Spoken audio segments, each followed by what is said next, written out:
Okay, world.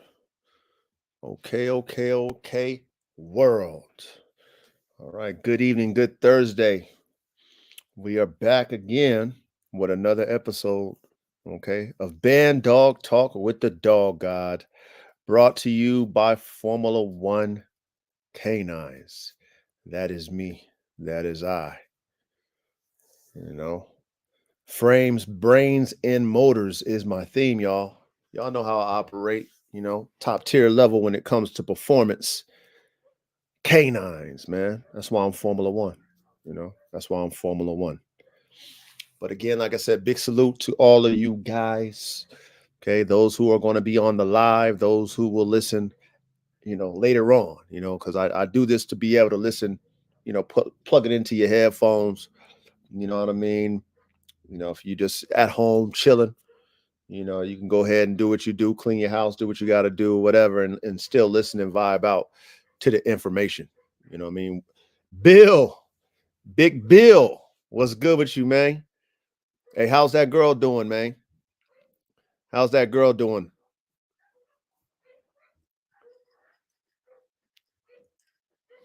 How's she doing over there, Bill?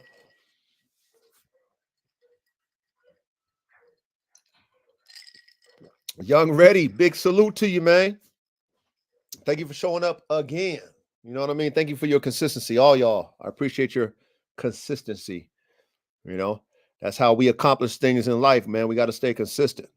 You know what I mean? And you guys showing up, making time for this band dog talk. You know, I appreciate your consistency. Big salute. Okay, you say she looking good, huh? She looking great. Man, oh man. Like I tell all my clients, man. Royal, hey, look at Royalty Methods. Big salute, man. Welcome back, man. We missed you, family. Thank you for showing up, man. But man, Bill, I tell all my clients, my family, y'all family, you know what I mean? It's like sending off one of your daughters or sending off your son, right? We family once we make that exchange of puppies, you know what I'm saying, and offspring. But I tell all my clients this, brother. I said, you ain't seen nothing. You ain't seen nothing yet. You ain't seen, let them dogs develop. You know what I mean? Wait, I always tell my people's 3 years old is when I can really judge a dog is at 3 years old. You know what I mean? They brain is mature. You can see their adult structure. You know what I mean? So you got 3 years to see that girl just keep popping in front of your eyes. And you know what's so crazy too is even though I can judge my dogs at the age of three, as far as like, okay, yeah, this is what I wanted to see at 3 years old. Um, I mean, some dogs just get better even with age. Like Holy Spirit is one of them. My boy the Goat is one of them. Like they still look like young dogs. Matter of fact, I mean, they popping even more. And they always had that pop to them. You know what I mean? So sometimes even over time, the genetics will even wow you at like 5, 6 years old. You be like, damn, I didn't think it can get better. Sometimes they do, and I've seen dogs that even though I was very impressed at 3 years old, like I'm impressed. As they got even older, I was like, damn. About 5 or 6, you'd be like, damn. So yeah, man, you got a good one, Bill. You got a good one, brother. A really really good one. Now watch this. I'm in a dilemma. Okay, I'm in a dilemma because I mentioned last week we talked about the rectal prolapse that I'm dealing with my Shaka son, my Shaka in Africa son, my keeper off that litter that you got your puppy off of, Bill. And I actually have it on another one of my dogs. It's one of my Bandog keepers, AR-15 Bandog females, my bitch lioness. So I last week I went ahead and spent the money, went to the vet. They sold it up, gave me some antibiotics or whatever. You know, we crossing our fingers that everything will work out. They took the little stitch out after 5 days on Shaka Jr. And shit, the next day his anus popped out again. So, went back in there, stitched it up again, hoping that we can figure it out. And then the following day, he squeezed the damn anus out, even with the stitches in it. So, now I'm like, in a predicament. It's like, shit, man, what am I gonna do? Like, man, I done spent a lot of money already. And if I can't figure it out, it's like, man, am I gonna spend like $2,000 on the boy? You know, because I'm already like $1,500 in already on Shaka Jr. I'm like about 400 in on Lioness because I didn't get the surgery for her. They said that all I got, just try to, you know, push it in and give her these medicines and hopefully her stuff will tighten up, but it still ain't tighten up. And so we don't know. And you know how it is with doctors, even vets. Vets is a business. And that's why I hate going to the vet because they got us by our balls in a sense because, they're there to make money. You know what I mean? They're there to make money and they take advantage of us because we love our animals. They're like our kids. And we don't, even with like pet insurance, it's like, you know, it might be worth it, but at the same time, a lot of the stuff I can do myself. You know what I mean? Like I got my staple gum. I can, take care of my wounds for the most part. Got my antibiotics on deck. It has to be something major that I can't do before I go to the vet. But they got us, man. You know what I'm saying? Like they got us. And so, you know, my vet tells me, all right, well, if this happens again, which it did, right? We got to, there's a specialist that does the surgery, and he's going to charge $1,000. And I'm thinking to myself, $1,000, man, you charge me a stack to do the little whatever surgery you did. So if the surgery that's going to be able to tighten his rectum up to where if he strains it don't come out, it's costing me $1,000. Why I pay you 1,000? You know what I mean? I could have went to him. You could have just referred me over to him, the specialist, and I could have went ahead and spent that stack with him instead of spending 1,400 with you. So I was in my feelings last night, you guys. I was in my feelings because it's like, man, I gotta spend another, so I'm gonna spend about 2,500 if I go ahead and do this. If I can't figure it out myself, y'all, like if I can't, do what I gotta do, hopefully be able to push it in. Hopefully he'll be able to figure out what's, like my dog, Shaka, these, Lioness, be able to figure out what's like why they keep straining their damn anus out, because I still don't know. So what I decided to do is I stopped the food. I got some like prescription level type of food, allergy proof type food. It's like a canned food. I'm trying that. I got some damn dog Pepto Bismol, animal Pepto Bismol. I got the antibiotics and all that stuff that they gave me. So I'm hoping that by me taking that food out, we done did all the dewormer shit. I mean, it's like experimenting, but it's experiment on your dime. They experiment to figure out the problem on your money. Every time an experiment doesn't work, you got to pay more money for another experiment until you figure out how to solve it. You know what I mean? And that's something that, most vets haven't really dealt with. Cause I've been in dogs for like 20 plus years. Like and y'all know I got a lot of dogs now. So I done seen damn near almost everything, but I've never had an anal prolapse, never had that ever. And this is my first time. And then, God hits me. I'm gonna say God because everything plays with the Most High God. God hits me with the two piece. I get a combo at the same time of anal prolapse. You know what I mean? So now it's like, how do I fix this? Like before I have to spend this money, I was like, damn. I mean, why? You know what I mean? So anyway, that's something I'm dealing with. I like to open up with something that I'm dealing with, y'all. And one thing about these dogs is always something. It's always something. Okay. Doing this dog, what we do as dog men, taking care of multiple dogs, it's not a cheap hobby, yet alone a business. It's not a cheap business either. You know what I mean? Hopefully, God willing, hopefully that I'll be able to fix this. If not, then I'm in a dilemma. Do I put them down? Do I put them down because the vet bill is too much? To save me $2,000, y'all. Like that's the dilemma I'm in.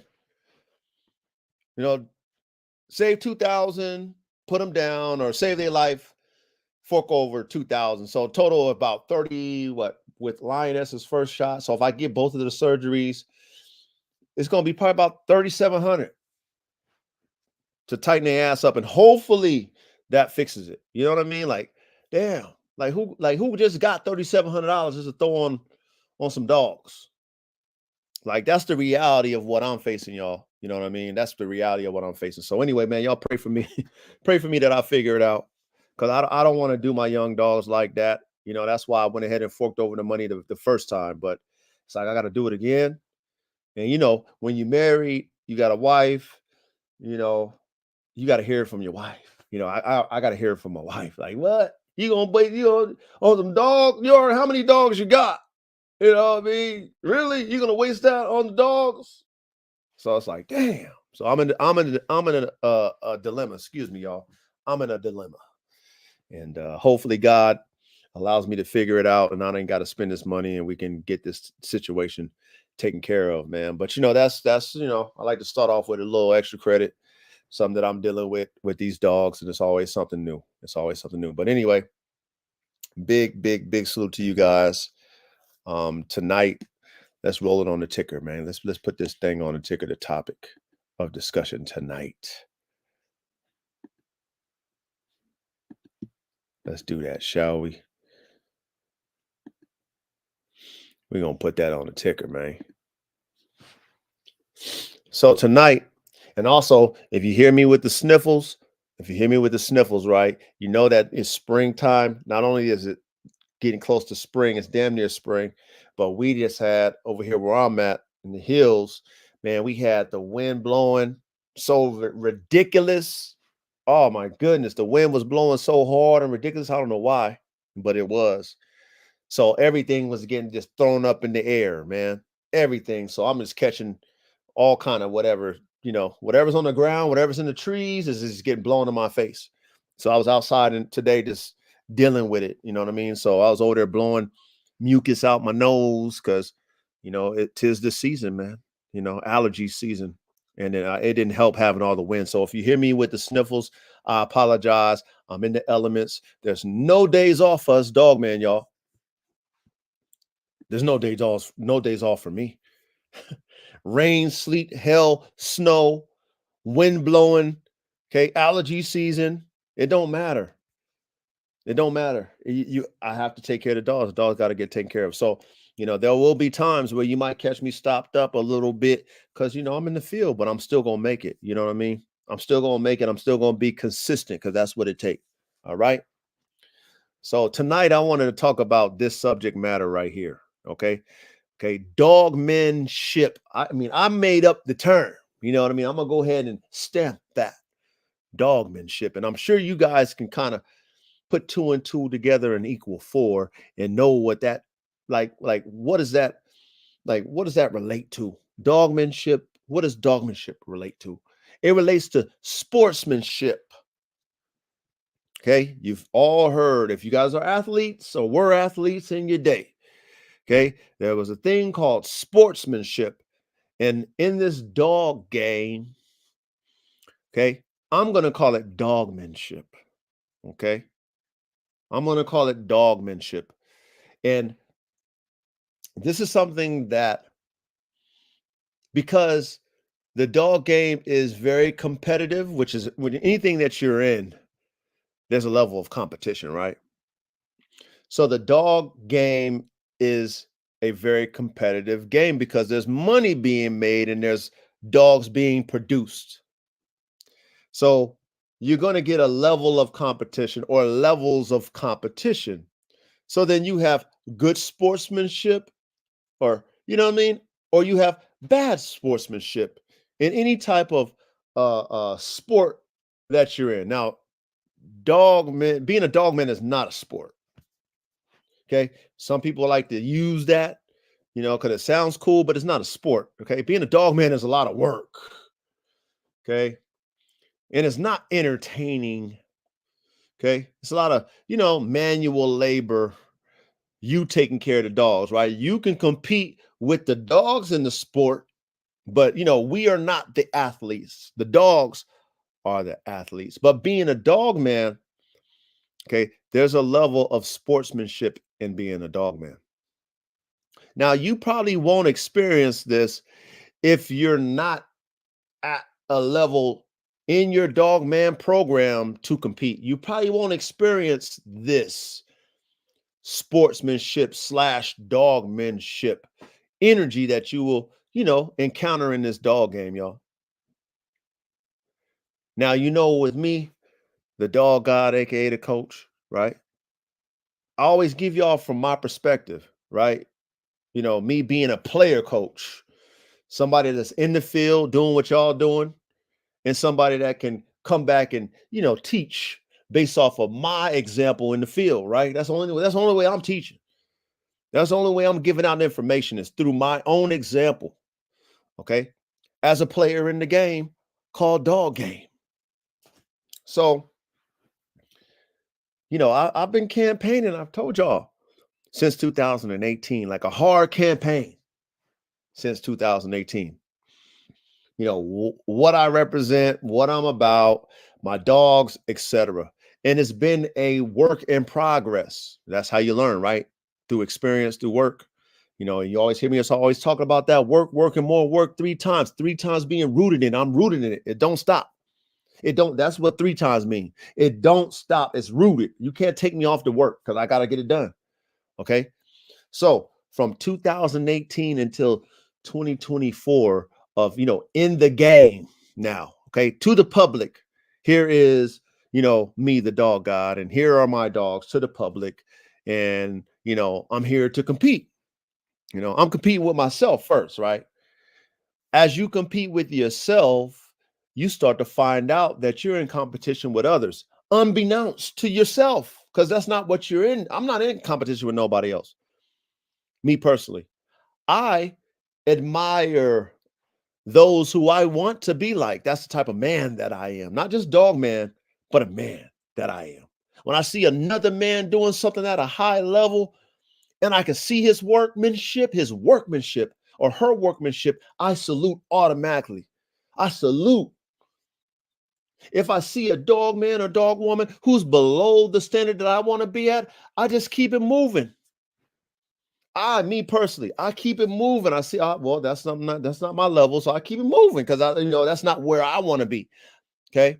However, in this dog man game, this is a game when you're in the business.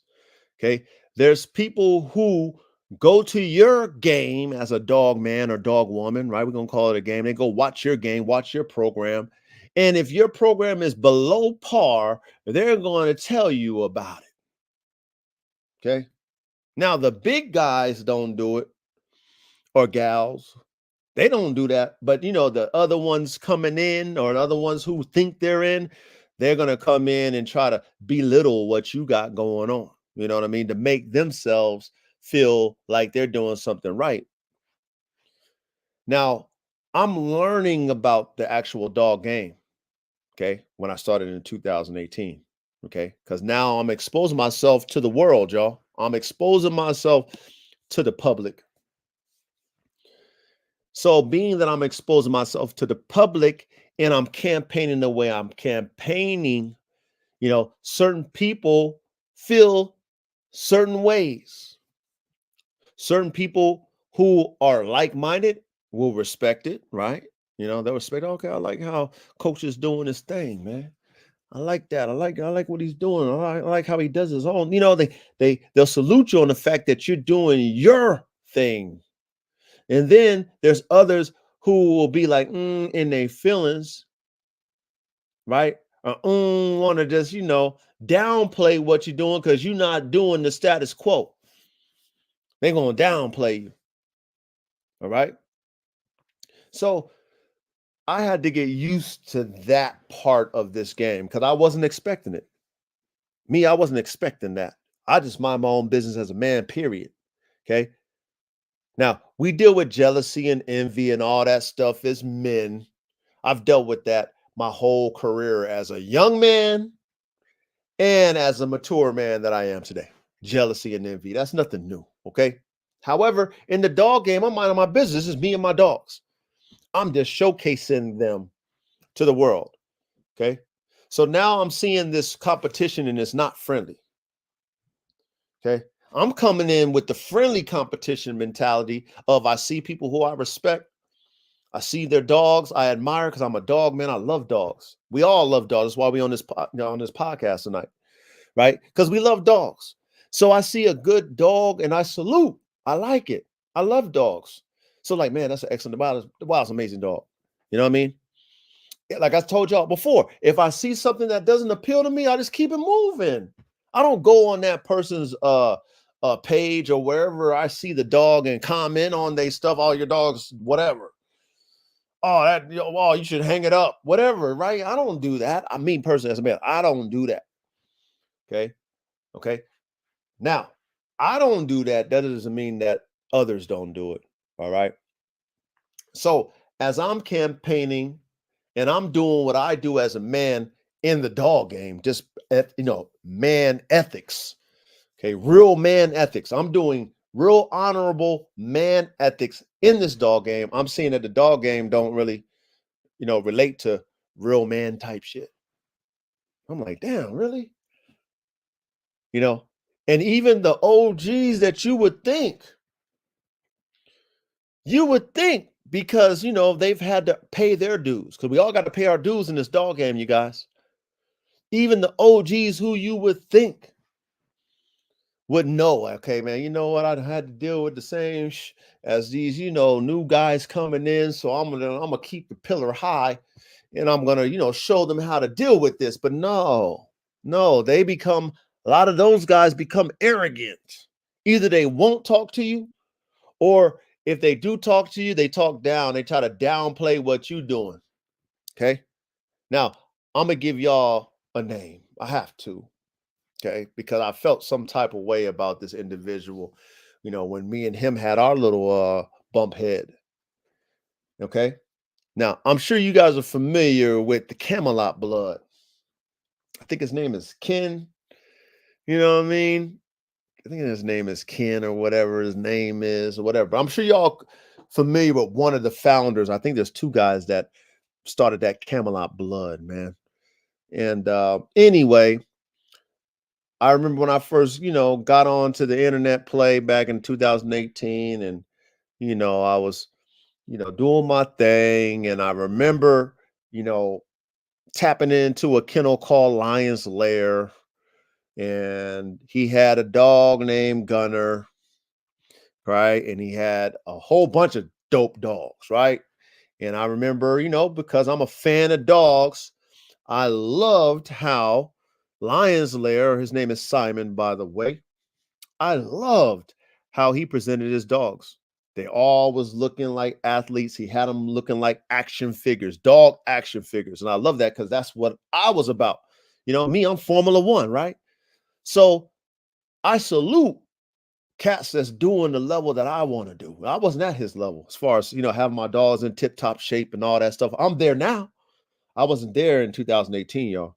So when I seen that, I was, I'm a fan. I'm in the comments section, I'm giving them props, on the dog, man, love the dog, love the. And I'm seeing Camelot, the founder of Camelot in there hating. Now he's doing it real slick, you know what I mean? And if you hip to people who do things slick like undertones, they do things with undertones. Okay. I was seeing an undertone in the comment section. All right. Now, this is before I knew about these comment sections and why people do what they do in comment sections. I'm new to the game. I'm new. I'm new. So I'm looking at, Camelot. I know about Camelot, you know what I'm saying? As far as like, the dogs. I mean, the red dogs. I know about them. So, I go, how you do, you see a comment. Okay, you go see his page. Oh, damn, that's the founder. You follow. Boom, I follow him. So anyway, I didn't think nothing of it, but I see him all the time in Simon's comment sections over there, Lions there. Now, Camelot has already established himself, right? His line of dogs. He's established. He's been around since the 80s. Okay. You got Simon. I don't know how long Simon's been doing this thing. Okay. He's out there in the UK. I don't know how long he's been doing this thing. However, Simon has like 150,000 followers. He's got fans all over the world, including myself. His dogs is looking like wow, wow, bow, wow, wow, wow. All of them. Okay. I go and look at my man Ken's page, and of course, he is what he is. It is what it is. He's got his, reputation already, but he ain't even competing with Simon. Not in no contest. They're not even in the same league as far as the dogs, right? He got red dogs. They're dope, but they not Gunner. They not, he got another dog named Demon and all kind of, you know what I mean? They not those red dogs, right?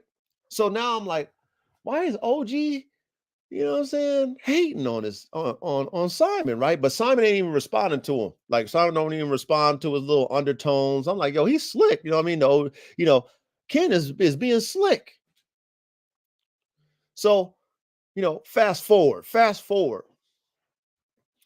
Our breeding goes down, and I mentioned this before to you guys. You guys heard the story, but I'm just going to kind of we're leading up to this dogmanship, sportsmanship play, right? What I learned about it in the field, me in the field. It's a breeding that my man did, Simon did, and I wanted the DNA because I'm like, oh, I'm gonna make me a, I'm gonna take that DNA and combine it with my shit. I already said that off the top when I start seeing his dogs. I'm getting his and combining with mine. Now, there's plenty of people with red drivey dogs on the internet, but not the way Simon was presenting his dogs. So I already made my mind, like whenever he do a breeding based off of the dogs that I'm like fans of, which happened to have been Gunner, and it happened to have been another dog named Spade, which is a black bitch. Okay. I said, I'm buying. I already made up my mind. I'm buying. So fast forward, and I'm seeing this trend of every time that freaking Simon posts Gunner, okay, the comment sections is booming with people. Everybody, myself included, you know what I mean? Salute Fire, Dog, shit, everybody, all Gunner, all the fans. I'm one of them. And then we see Ken from Camelot in there with his undertone. I'm like, damn, this is a trip. Why is he over there hating like that? I mean, hating. But at the same time, I learned over time why he was in the comments section. You know what I'm saying? Because he wasn't getting that type of traction. He was putting his name Camelot in there because, Camelot is known for them red dogs. So if you like that red dog, and it might have a little bit of that Camelot blood in there, okay, you should come to the source. So let me downplay this dog so that you can see that I am the founder of them red dogs, and you're gonna come fuck with me. You know what I mean? I'm gonna tell you what's not cool about that red dog that everybody's clapping their hands about. So check this out, y'all. And this is just me just watching. I'm giving y'all an analysis after the fact. Okay. When I seen it, I was puzzled. Like, why are you hating OG? But it wasn't nothing. It was none of my business. I didn't go over there like, OG, Simon? Why did you not? Because I wasn't at that level yet. So now it's time for me to go ahead and spend my money, y'all. It's time for me to spend my bread. Because now I see a breeding that I want. Okay, Gunner and Spade. I hit him up instantly when I seen it. Instantly, I wanted a female, y'all. I wanted a female. Instantly, I hit him up. Hey, no window shopping. I'm not here to play with you. I know, you got 150,000 followers. I'm hitting him with the play because I already know. Don't ignore me. I'm here with I already told myself I'm buying. So I let him know I'm buying. I want first pick female. That's what I asked him for. Okay. I'm a buyer. I'm out here in California. I want first pick female. Okay. I'm buying. I'm not here to ask you no questions. I'm buying. So boom, he hits me back instantly too. Okay. Hey, yeah, mate, you know what I'm saying? That's them them Europeans over there across the pond and stuff. They talk, hit you with the mate play, right? Hey, mate, you know what I mean? All I got is this pick female, that pick female. I'm like, nah, I need first pick. He said, well, nah, those was already gone. So I think 1 through 3 female was already gone. He just announced it. So I'm sure his homeboys was already lined up for that, and they was already sold once that breeding confirmed, right? So he's like, all I got is second pick male, and I think he said second pick, fourth pick, fifth pick, 6 picks. So it was like 4 total anyway. That's all he had, right? So I was like, well, I mean, should I got to get the DNA? I'll take second pick male. So anyway, boom. So from there, him and I built a rapport, right? Because money talk, bullish walk now, right? So I'm in. Now we talking because I put my deposit down that day. So now we talking. So I asked him off the top, like, do you see homeboy from Camelot in your comment section? He's like, yeah. He said, mate, they always be in my comment section, man. That's what they, they see me doing what I'm doing. I spent the money. I got the dogs. I sent them over here, to the UK.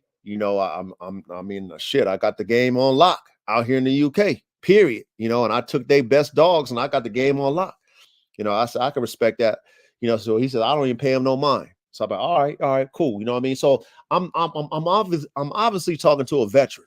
I mean, because he's like blowing it off because he don't even respond to homeboy, but he's blowing it off, like, yeah, I know he does it, but I'm, it is what it is. I'm pretty much winning over here across the pond.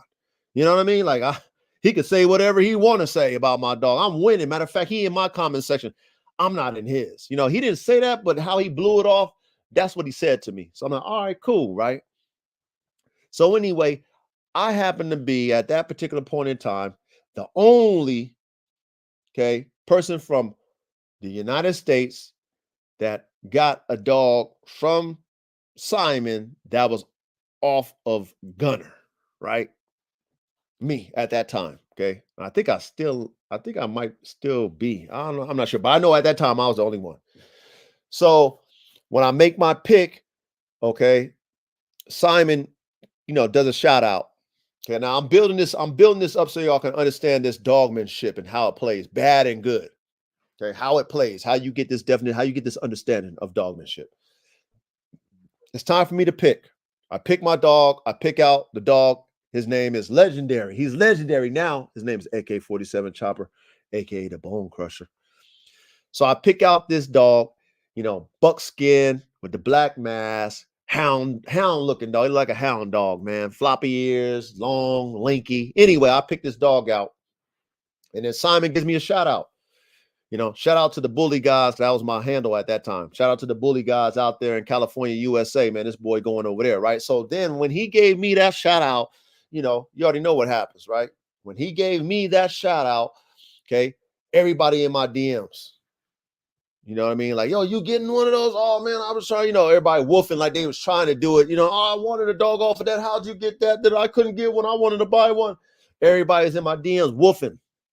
You know what I mean? Like, oh, I couldn't. No, yeah, you could have bought one, but you didn't come like me. That's what I'm thinking to myself. Like, oh, yeah, I hit him up and I bought one. What do you mean you wanted to buy one? If you wanted to buy one, you would have hit him up like me and you would have bought it. You talk about what you want to do, right? But anyway, so I'm getting all these people in my DMs. You know what I'm saying? Shout out to Greg from Crack Kennel.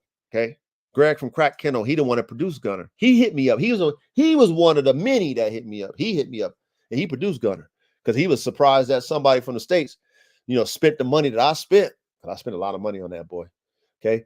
And was going to, export Gunner to the Gunner puppy to the US. Boom.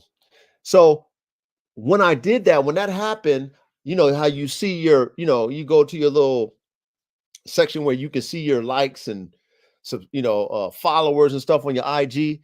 I look, I got a whole bunch of followers from that too as well. But one of those followers was fucking old Ken from Camelot. He was one of those followers, y'all. Okay, so I'm just tying the story up to you so y'all can see, okay, how some of these OGs are. So he follows me. I'm like, okay, I'm feeling, kind of prestigious. Like, okay, the OG following me. You know what I mean? That's what's up. So I follow him back.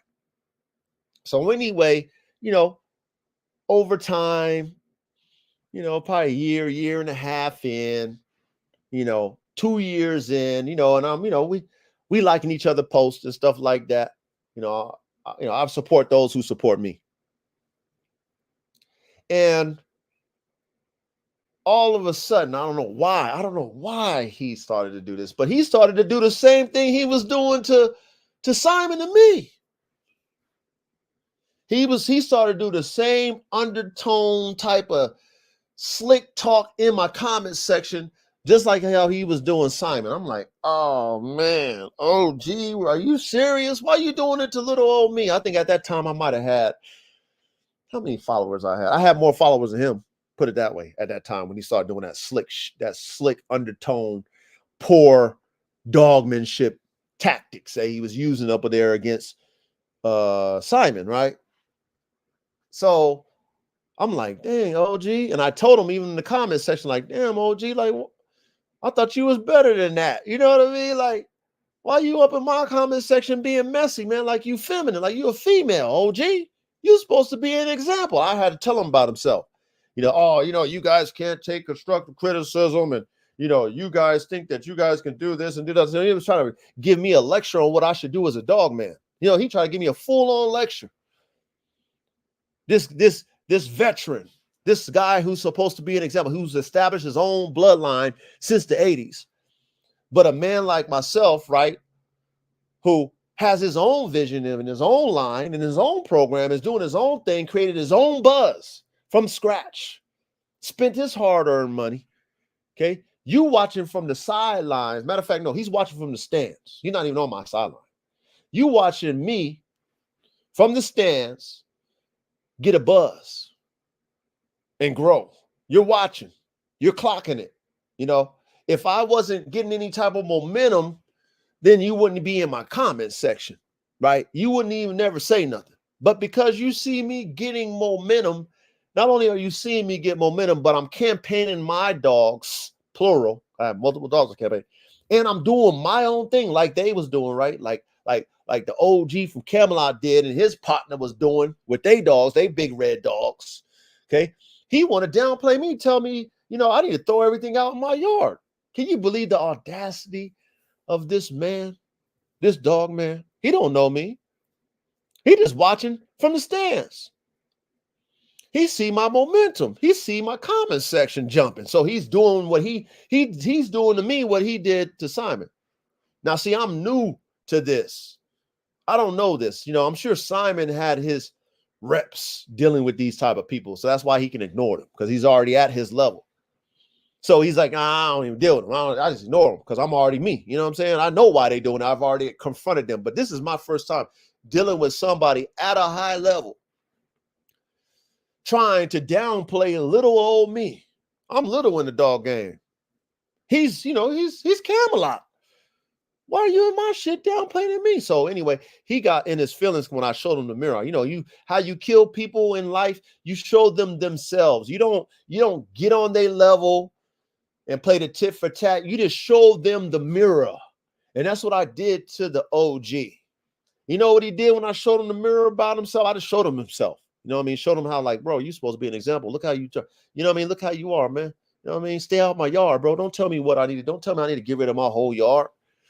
What are you doing? You're like he didn't like the fact that I was campaigning AK. I was campaigning French, what I call performance French dogs. I had a fluffy French dog, French bulldog. I had American bulldogs. He didn't like the fact that I had multiple types of dogs, that I was making performance dogs, that I was campaigning all of them. He was telling me, man, you need to get rid of your whole yard. Like, who the fuck is you, OJ? Okay. So I'm getting introduced to, poor dogmanship. I'm getting introduced to this. So I told OG about himself. He blocked me. Fine, OG, you can block me all you want. Okay, whatever. I blocked him back. That was the end of that relationship. You know what I'm saying? Okay. So I'm like, okay, kind of rubbed me the wrong way a little bit, kind of felt some type of way that somebody of that caliber would even say that to me. Like, bro, why are you in my yard? I'm not in your yard. All I do is, you follow me, I'll follow you back. You know what I mean? You like my posts, I like your posts. You know what I'm saying? Like, I just give to you what you give to me, in a sense. You know what I mean? I support you, you support me. And I thought that's what we were doing. I thought that when you saw me buy that dog over there from overseas, right? Okay, that you probably wanted something from Gunner, to be real. That's why you always in that comment section, because none of your dogs is doing the numbers that Gunner was doing. Okay, none of his dogs was doing them numbers. Okay, none of them even look like Gunner on the level.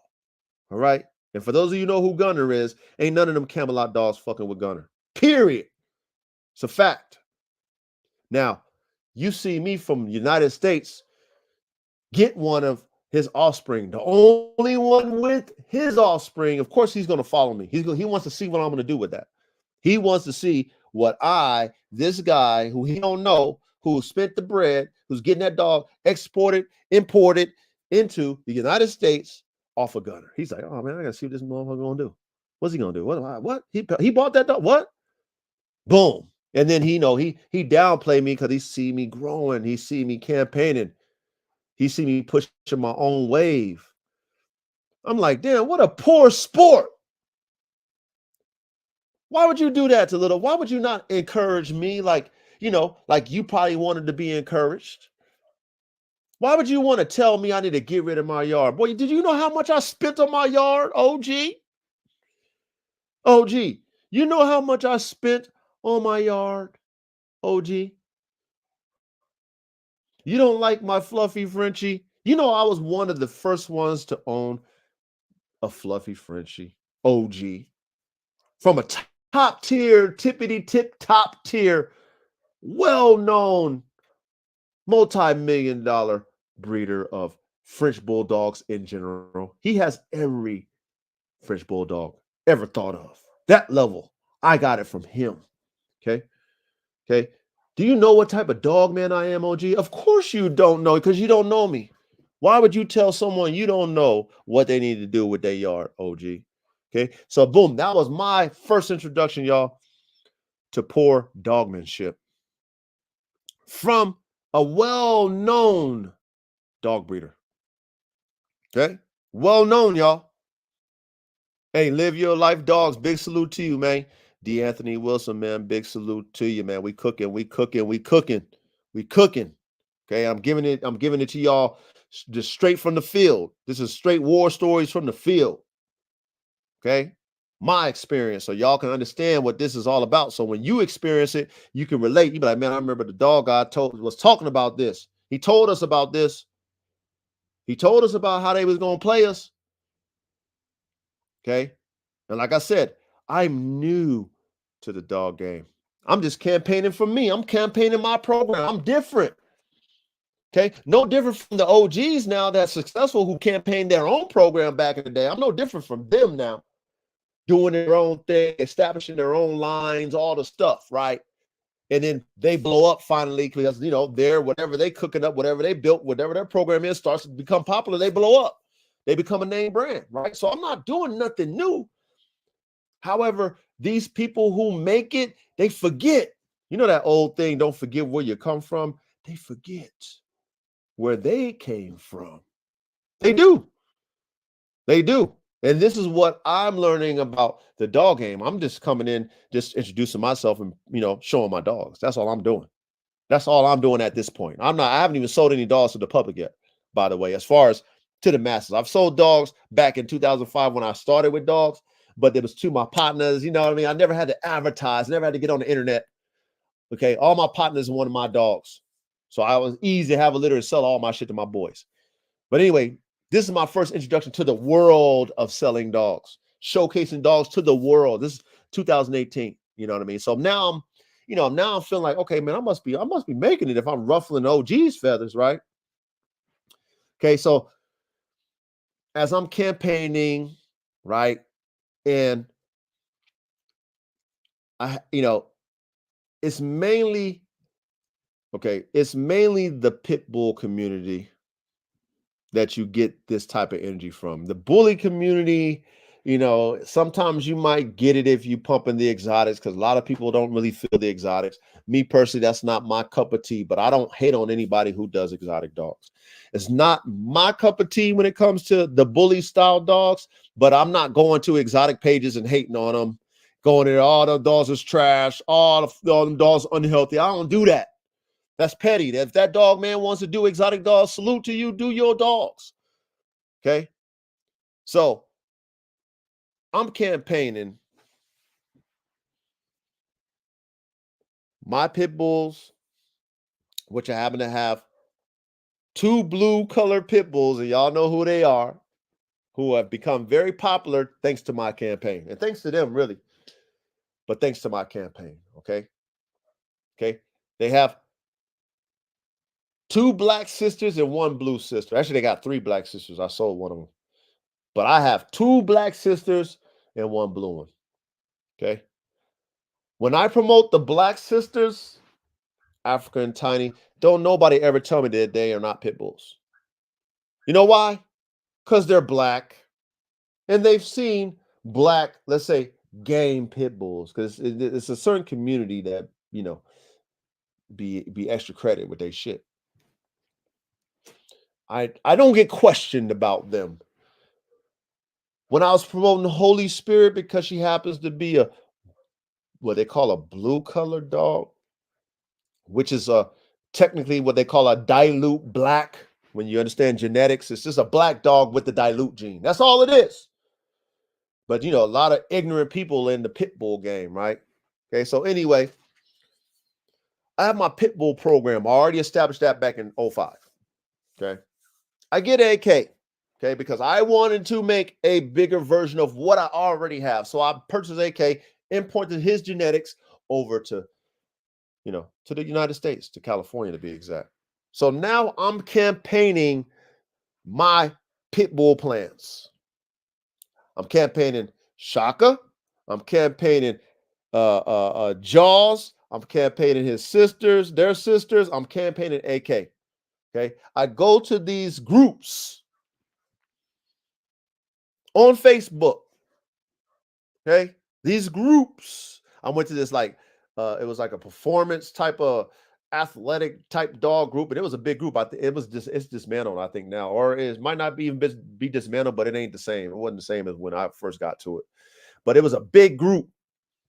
Right. So I'm new to everything. I'm just, I'm a new dog man to the promotion of the internet, showcasing dogs. I'm new to that. I'm not new to dogs. I'm new to showcasing my dogs to the world. So I'm confident about my campaign. I'm confident about my dogs. I start showcasing, my pit bulls, and I start showcasing AK onto these groups. And my goodness, when I tell you, I was bombarded with just so much hate and jealousy and envy. Oh my goodness, it was just overwhelming for me. You know what I mean? It was like overwhelming, like, wow, I can't believe that I got that whole group. Like, especially when I posted AK. When I posted AK, man, I had that whole group buzzing. When you talk about thousands in the comments section, it was crazy. You know what I mean? Like, it was just like, what the heck? You know what I mean? And of course, they're gonna be hating, you know what I mean? I mean, we had the haters, and we had the people that was applauding, you had everybody in there, but man, the hater community, man, oh my God, they couldn't wait to get on there and have discussions among themselves. I'm like, what the heck is this? Like, it shocked me. Because me as a dog man, I know how other dog men think. Like real dog men, not the ones who try to do stuff and piggyback off of other dog men. I'm talking about the dog men who are the responsibility of the dog lines that we love today. Those ones who created them dogs. I understand them because that's me. I'm a creator. It's an art form for me with these dogs, y'all. It's an art form. So the dog men that respect the art of creating performance dogs, I can relate to, and I'm sure they can relate to me, right?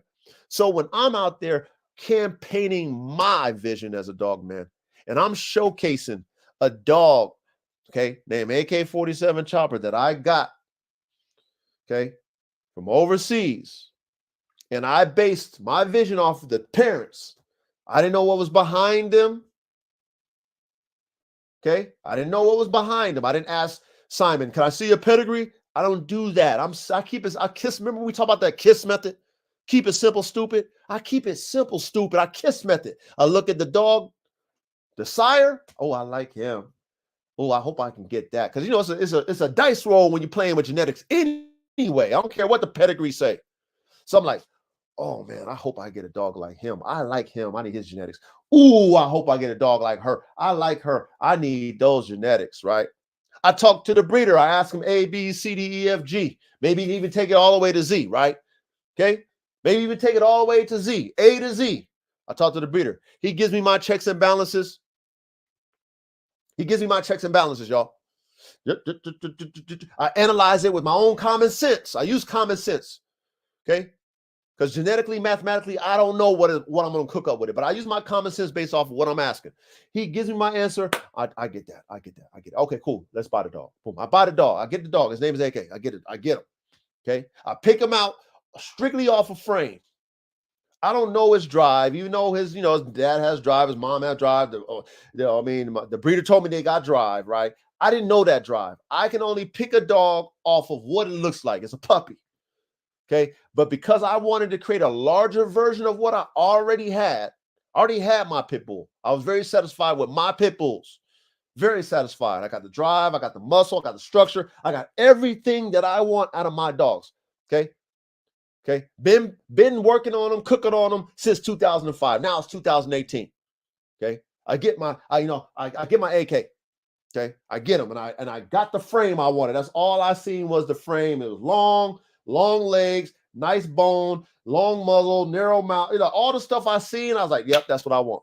That's what I want. Okay. I get him, y'all. Now he's about a year and a half. I think it's about a year and a half when I started showcasing him onto those groups, right? So he's about a year and a half now. You know what I'm saying? He's looking like a dog, but he's still a puppy. He's looking like a dog. Okay. But he's still a puppy. However, with how I do my dogs, I know how to feed my dogs because it ain't my first rodeo with performance dogs. So I know how to feed them. I don't overfeed my dogs. I feed them in portions. I feed them like athletes are supposed to be fed. Okay. Then I happen to be blessed with a dog that has a lot of drive, which is AK. He has a lot of drive. Okay. He has a lot of drive. Even in his kennel, y'all have seen, I've shown y'all clips in his kennel. He'll jump 40 times nonstop. Okay, I have to stop him from doing it. I have to stop this dog from doing it. Okay, now he knows. He only does it, he's figured it out now. He ain't got to keep doing it while I'm there. He only does it to get my attention. Then he stops because he knows I don't like him doing it because he just, he's overkill with the shit. But this dog will jump 40 times nonstop.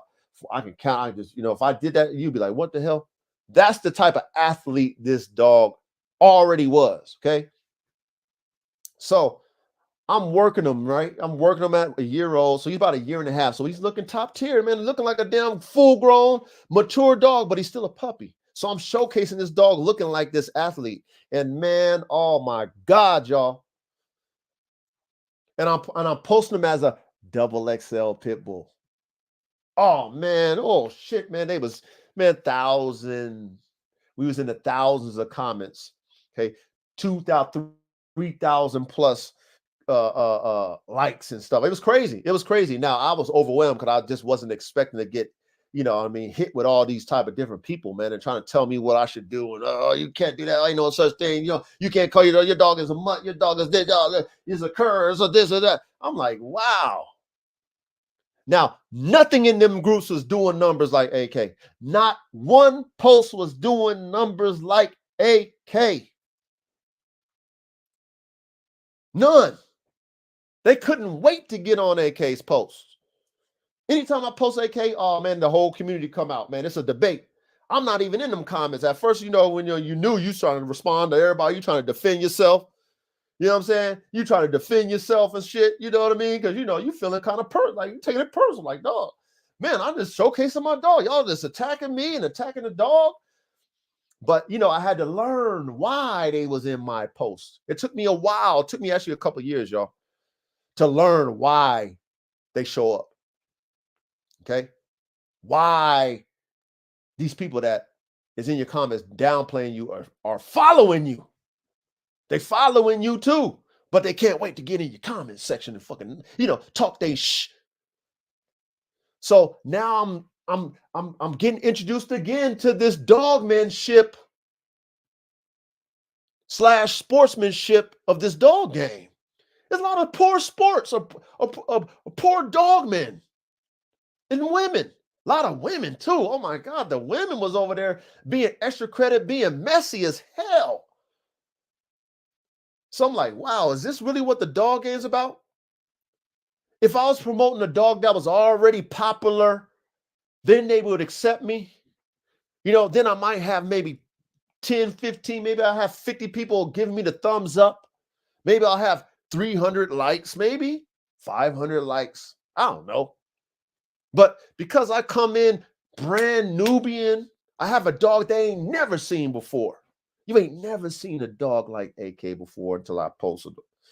Y'all know if I shrunk AK down to 35 pounds, y'all wouldn't be saying nothing but, oh my God, Lord, that's a beautiful damn game dog.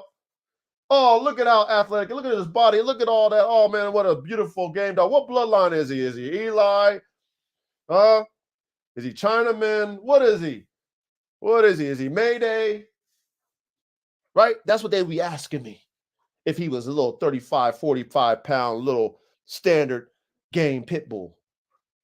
But because he's a freak and they ain't never seen a dog like him, and then you got so many people in the like, that likes is booming, the naysayers got to come to the comment section. They kind of knock him off, man. What? Oh, what? He got one of those?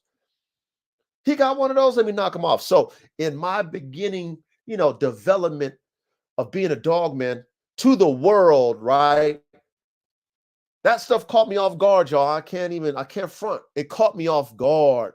I was in my feelings, right? Because I was defending my dog. I was defending myself, telling these people like, bro, this is what I do. You can't tell me what to do with my dog.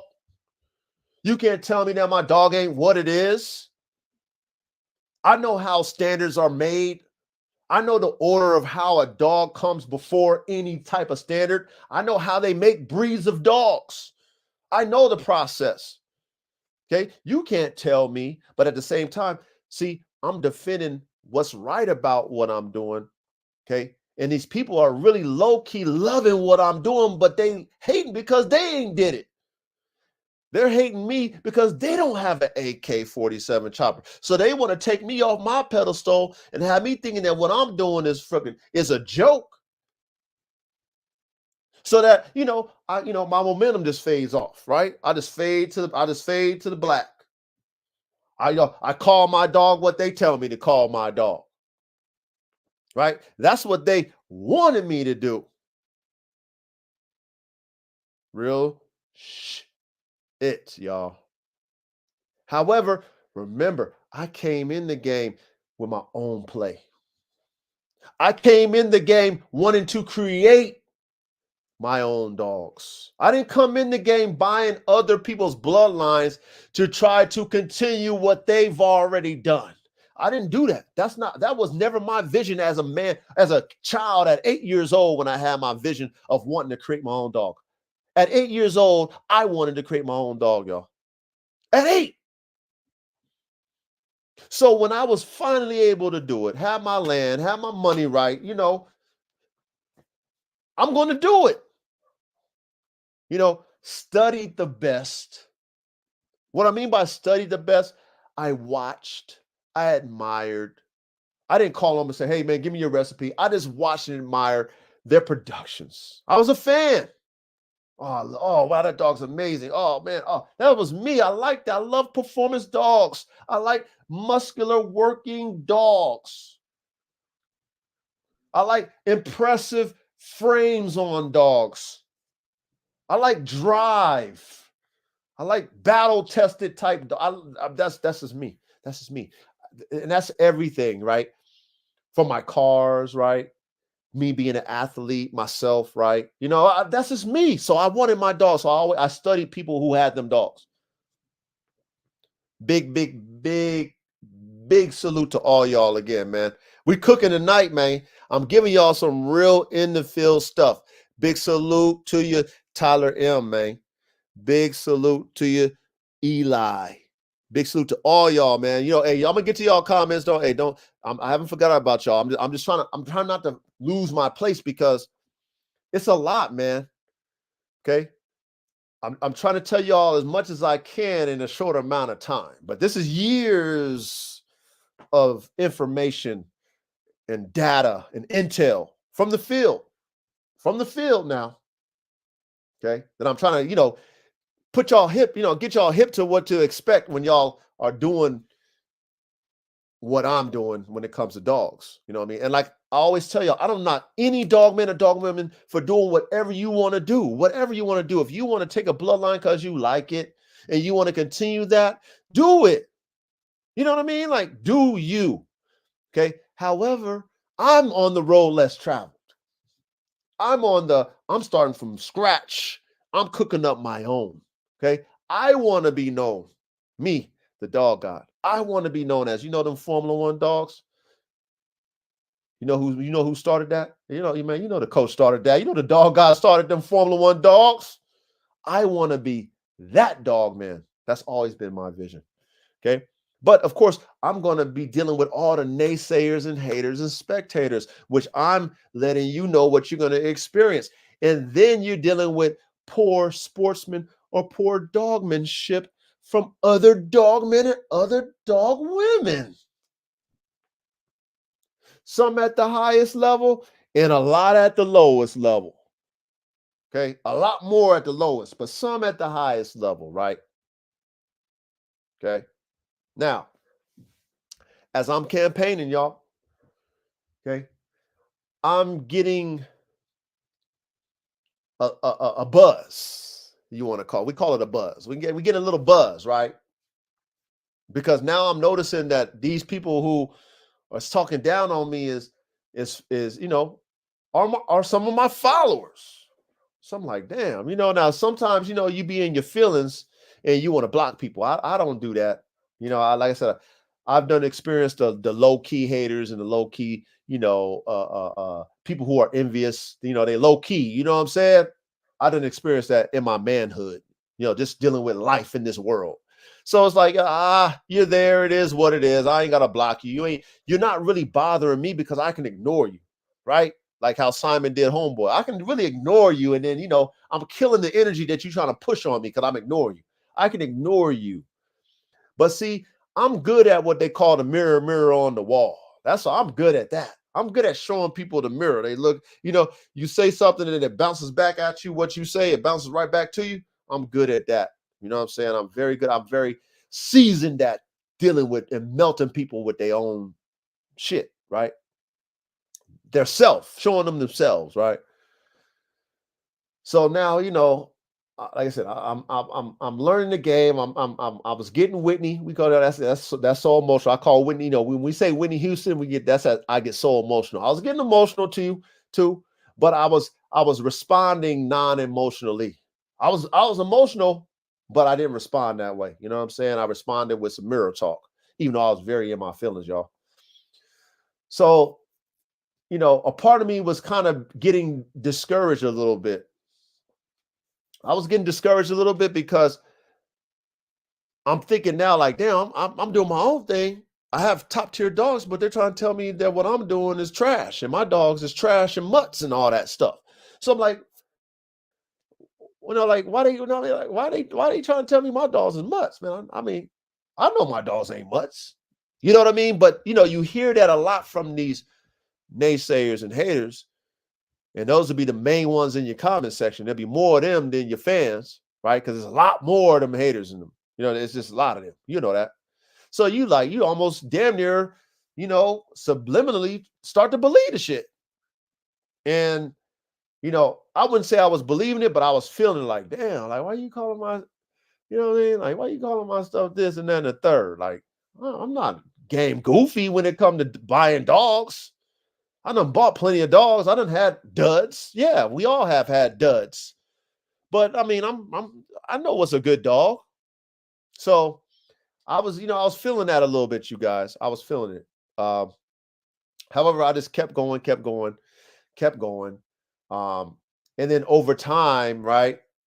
Over time, I started to see, like, okay, why these individuals have poor dogmanship.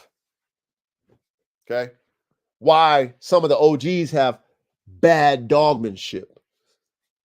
If they see that you are a threat, only if you're a threat, that's the only time the OGs are ever going to knock at your door with some poor dogmanship. Excuse me. That's the only time you're going to get somebody who's established to come off their pedestal and try to downplay you. Okay. That's the only time they're going to even waste their time, their energy to do that. If you have a level of momentum that they see as a threat to their throne, then, those people, the ones with the poor dogmanship, will come, trick-or-treating and knocking at your door. Okay. If you are someone who is a pioneer of what you got going on, right? So, for example, me having, I call them the one and only double XL Pitbull Freak of Nature, which I really, truly, honestly believe that that's AK. I'm sure there's other people calling theirs XL, double XL, but it's not like AK. That's just my opinion. I'm going to stick to my opinion. Okay. So, when you have a dog like him and you campaign him and he's getting that attention, he's getting that type of attention where all the dog men who are into pit bulls see it. They see it like, damn, I'm established already. I'm established. So how is this guy garnering this type of energy, this type of attention? And he's saying that his stuff is a double XL pit bull. How's he getting this much attention? Matter of fact, let me go ahead and downplay him so he can know. Let me help them pop his balloon. Okay. That's the only reason why they'll come down from their pedestal to come to little old you and pop your shit.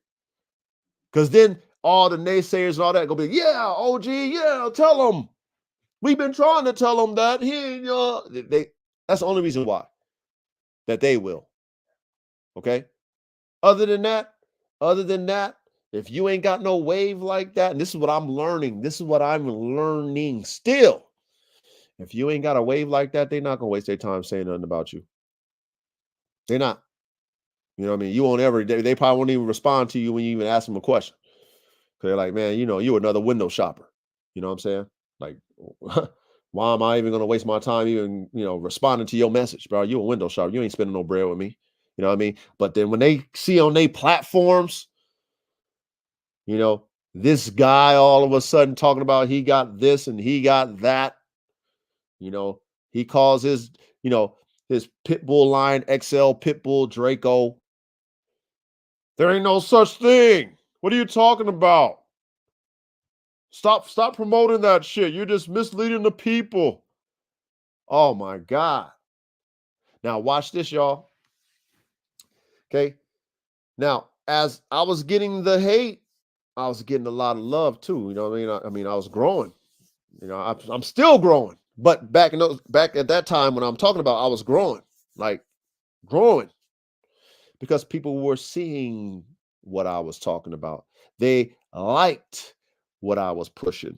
Okay. They liked the fact that I was doing me. They liked the fact that I stood up without the Whitney Houston, right? I wasn't on there calling people names and doing all that little, what they want you to do. Get out of character. No, I'm just showing people the mirror. Cats was watching. People be in your comment section watching, looking how you gonna comment. They was like, oh, this one, oh, the coach don't play. Oh, the coach stand firm like his dogs. You know what I mean? Oh, he keep putting it in their face. And over time, right, you just get better and better at your content. Over time, my dogs are maturing, I'm starting to understand, okay, this is the reason why my content is booming. Because these people is interacting with my posts. Whether good or bad, they are pushing my post. They're pushing AK to the next level. So then, boom, I start to announce AK's having puppies, y'all. Okay. So I already got the buzz. And then I announce AK has puppies on the ground, right? And then I breed them with my stock. So I already know what kind of drive that I'm about to put in AK's offspring. Because I already know what I have. You know what I'm saying? I know what kind of structure and muscle. AK is already structured up. He's already muscled up. He's got a level of drive, but he don't have the drive and the muscle that my pit bulls have. He don't have that. You know what I'm saying? He don't have that prey drive like my shit got. You know what I'm saying? He don't have that. So I knew when I was cooking them up, oh man, I knew the offspring was going to be hot. I knew it. Okay. So when I cooked mines up with AK, I took AK to Holy Spirit, the blue dog, the blue bitch. Okay. The blue bitch, my most game female on my yard. Take after her mother, take after her grandmother. And what I mean by game, I'm talking about game. Okay. Y'all know what that is. I ain't got to say no more. Okay. When I took AK to that blue bitch, oh man, the haters couldn't wait to hate. Oh, that ain't no real pit bull. Those ain't no real pit bulls. Oh, what are you? Oh, that ain't no XL. Oh, they couldn't. Man, they was in there. Rah, rah, rah, rah, rah. But you know what? Soon as I did that litter sold out. It sold out. It sold out so fast.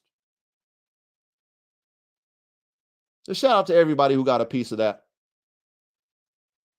Now imagine if, right, I let all the poor dogmen with their poor dogmanship affect me. Imagine if I let them do that, right? I would have never, achieved my goal with combining AK's genetics with my genetics and producing my what I call my XL Pitbull Draco. I would have never sold out my litter, right? I would have been affected by people with poor dogmanship. They would have took me off my post. They would have took me off my square. They would have took me off my vision. There ain't no such thing as that. Oh, because it's blue, it's not a pit bull. All that dumb stuff. It's ignorance. For you to think that you are the only dog man in the world that knows the dog man or the bulldog performance bulldog formula. You the only one. The bloodlines you know are the only bloodlines that make top tier performance bulldogs. You think that? If you think that, then you're ignorant. If you're one of those dog men and dog women who think that the only bloodlines that you know are the true bloodlines, and they're the only ones that have performance bulldogs at a level, you're very naive and very ignorant. Okay? There are dogs all over the world that us dog men and dog women have never seen. There's millions upon millions of dogs. There's a lot of smart dog men and women who understand genetics and know how to breed these bulldogs. A lot. For us to think that there's only a few bloodlines that have them type of dogs, I mean, wow, how ignorant are you? Very. And there's a lot of ignorant people that you will meet in this dog game. A lot. That are poor dog men and dog women with poor dog men and dog womanship that will try their best to take you off your post, take you away from your vision of making the next top tier bloodline of dogs. They will. Now think about the OGs back in the day when there was no internet. They didn't have nobody telling them how to build their dogs, did they? Nope, they sure didn't. Think about all the breeds that were established and that became official. When those dog men and dog women were in their backyards or wherever they were at, and they were mixing breeds to create their own dog, and then their dog became what it became, and they established the look and the phenotype and genotype, all the stuff that they wanted. They solidified it. They got a couple of their homeboys, and their homeboys, and homegirls got the dogs, and then they created a standard, and they went to a kennel club. The kennel club decided, you know what? You got enough people that believe in your dog, enough people establishing your dog is this dog. We're going to call it what you want to call it. What do you want to call it? Lab? We're going to call it a lab. What you want to call it? A bull terrier? We're going to call it a bull terrier. What do you want to call it? You want to call it a shorty bull? We're going to call it a shorty bull. What you want to call it? You want to call it a Rottweiler? We're going to call it a Rottweiler. Establish it, official breed, done. That's how it works. In that order. In that order. Okay? It's not no, hey, it's a dog breed, but we ain't got a dog yet. Hey, it's a dog breed and a standard, but there's no dog for the dog breed and the standard. We just got a standard and a dog breed, but there's no dog yet. Okay? There's a dog, then a standard, then a breed. Okay, well, what about what made the dog? What about all the breeds and then, you know, solidifying the production of all those breed mixes and making sure that you establish the genetics and make it rock solid. What about all that process? Okay. What about the breeders who decided to cook up those different breeds to make the dog? Then from that dog being made, making a standard on that dog being made. Then from that standard being made, presented to a kennel club to establish it as an official breed. That's how it is with dogs. Every dog is a mixed breed. Every dog. Every dog that is a breed is a mixed breed. How do you make them? You have to mix dogs together to make them. So there's a lot of ignorance into this dog game that you will learn over time when you're in it. Okay. Now, a lot of you haven't had a chance to campaign. Okay. What I mean by campaign yourself, your brand, and your dogs to the world. Now, just because you showcase your dogs, that's not a campaign. There's a difference. Excuse me. There's a difference, you guys, from just showing your dogs, saying you a kennel, okay, versus a full-on campaign. What you guys see me do is campaign. I'm pushing a narrative and I'm showing what I'm pushing. I'm showing them exactly the narrative that I want them to see. And it's in their face. Now, it needs to be what you're talking about, though. Okay? And then from that point, you got to keep pushing it and pushing it and pushing it and pushing it and pushing it, pushing it and pushing it and pushing it. It takes time. And as you build that momentum, then you get all the people coming to your games, sitting in the stands. The ones I like to call the naysayers, the spectators, and the haters. Remember, we talked about that on the previous show. We talked about them. They start coming to the games. Okay. In the stands are other dog men and dog women. Some who have kennels, some who might have retired, right? Don't have them anymore, but used to do dogs. Some that are high up, some that are at your level, some that are newbies. All these people start to show up to your games, you guys. Okay. And then if you are, you know, a good man by nature or a good woman by nature, and you want to, give energy out there that you want to receive. So if I don't have nothing good to say, let's say I see a new breeder and they're just getting started and they don't have the resources and the knowledge that I have as a dog man, right? To know how to, pick out the right genetics to build your dog. And they're starting with a dog that's subpar. You know this, but they don't know this yet. Okay. Do I, as somebody who's already established, go ahead and downplay them? Oh man, what are you doing, man? I would never get in the game with that bullshit. Look at that cur. Look at that, look at that mutt. Do I do that as somebody who's established? Or put it this way. Should I do that? No, I shouldn't do that because there's a standard, an example that I need to uplift and show. As somebody who's been there, done that, who's had mediocre dogs in his day. I've had mediocre dogs. We've all had mediocre dogs. So for me to think I'm so high on my horse and to downplay a newcomer in the game just because I could, just because I can, I mean, come on. But see, that's what you're going to experience in this dog game. Okay, you're going to experience that in this dog game. Poor dogmanship.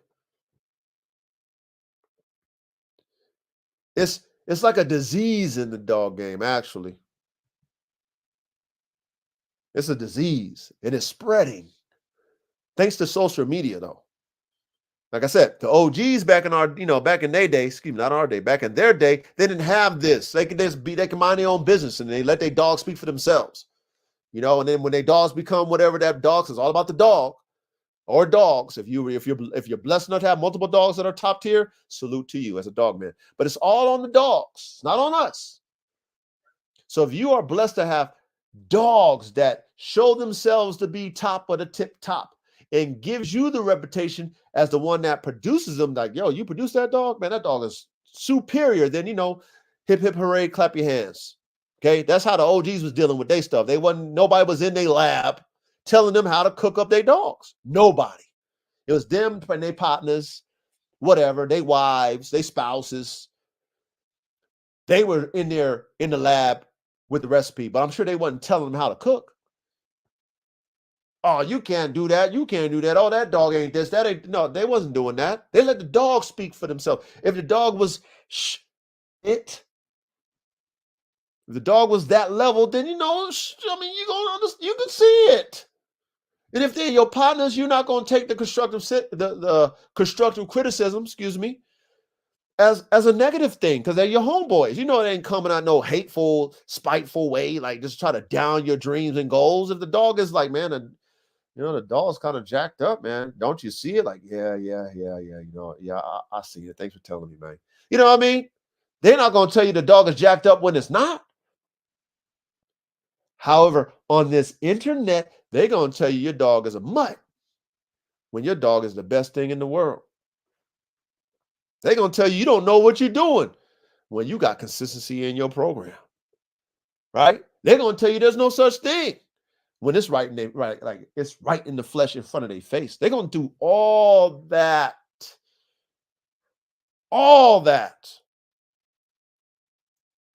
Because that's the dog game today.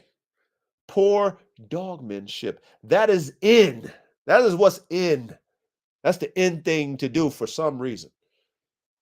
Versus, salute the ones that you admire for doing them and have excellent dogs, whether you created it or not, whether it's from a famous bloodline or not. If the dog shows itself approved, salute it. If the dog man created it, campaigned it, do what he do to promote it, salute the dog man. Like, yo, salute, man, wow, good job. Good work. Good work, my brother, my sister. Great campaign.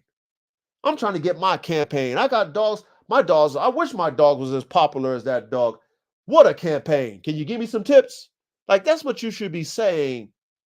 Instead of like the dude on Belly with the banana. Man, I don't like that shit. Man, he think he ought. Man, he think look at that dog. That dog think he the shit. I don't like that shit. Why everybody like that dog, man? I don't see why they like that dog, man. I mean, it's tight, but you know what I mean? It's not what he say it is, man.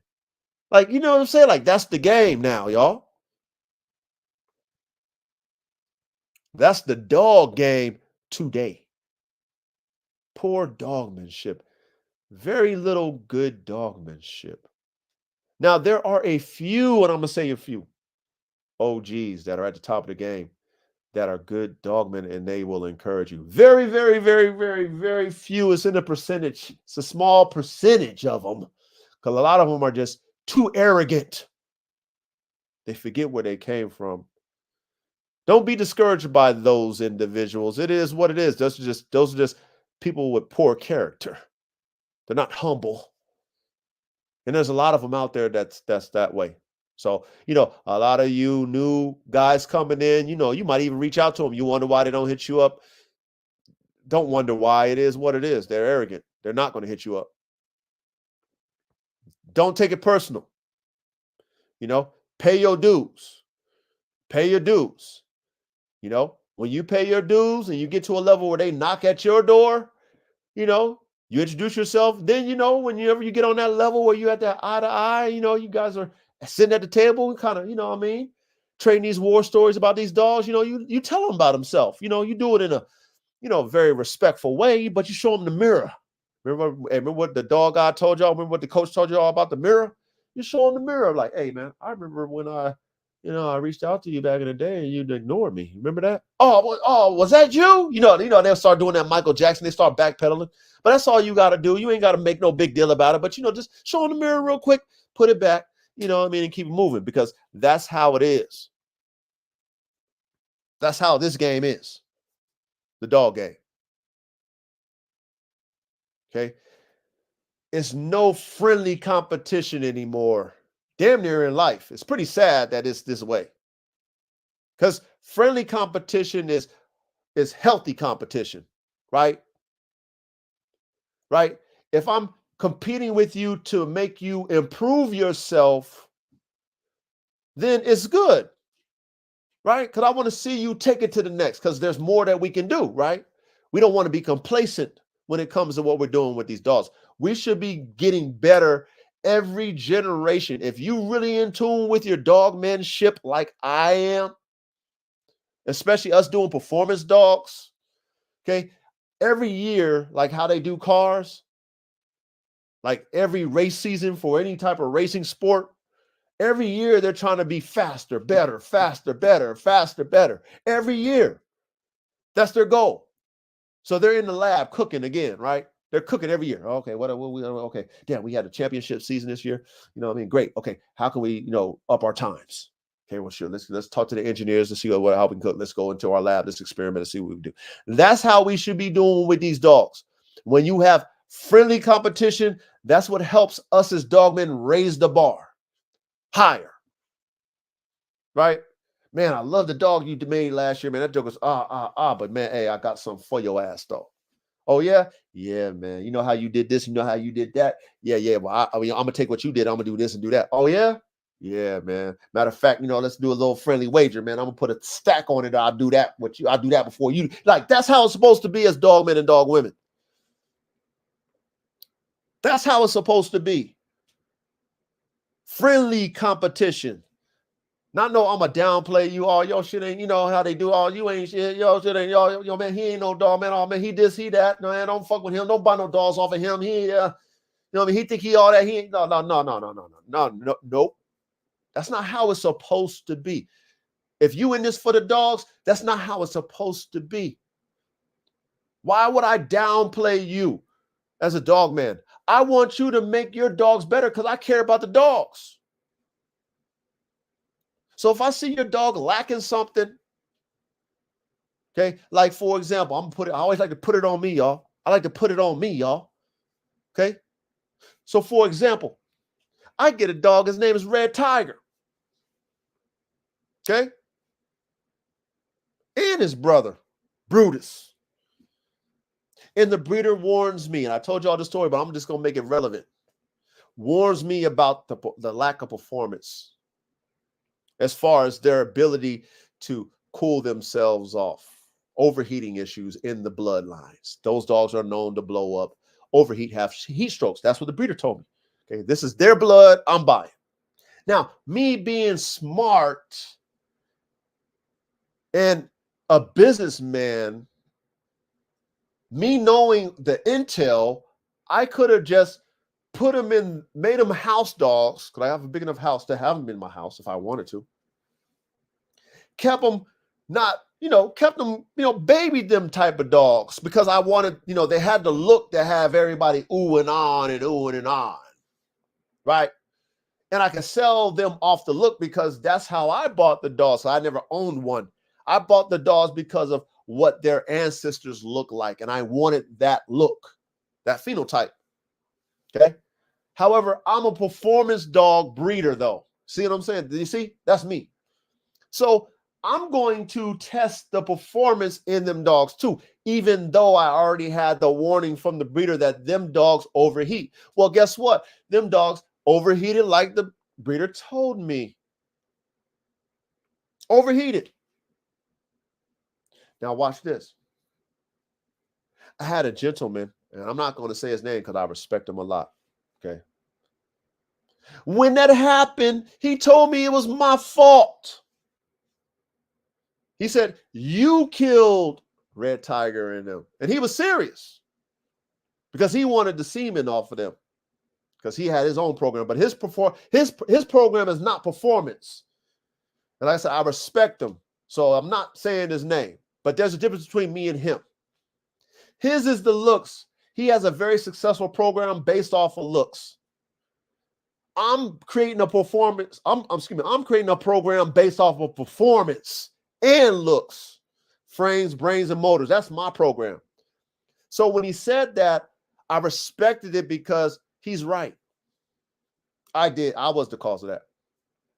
Because I was trying to build performance out of those dogs that look like performance dogs. I was trying to build it. Those dogs genetically weren't built for that. I had to learn the hard way. I took an L on that. Okay. Now, that individual gave me constructive criticism. I could have took it personal.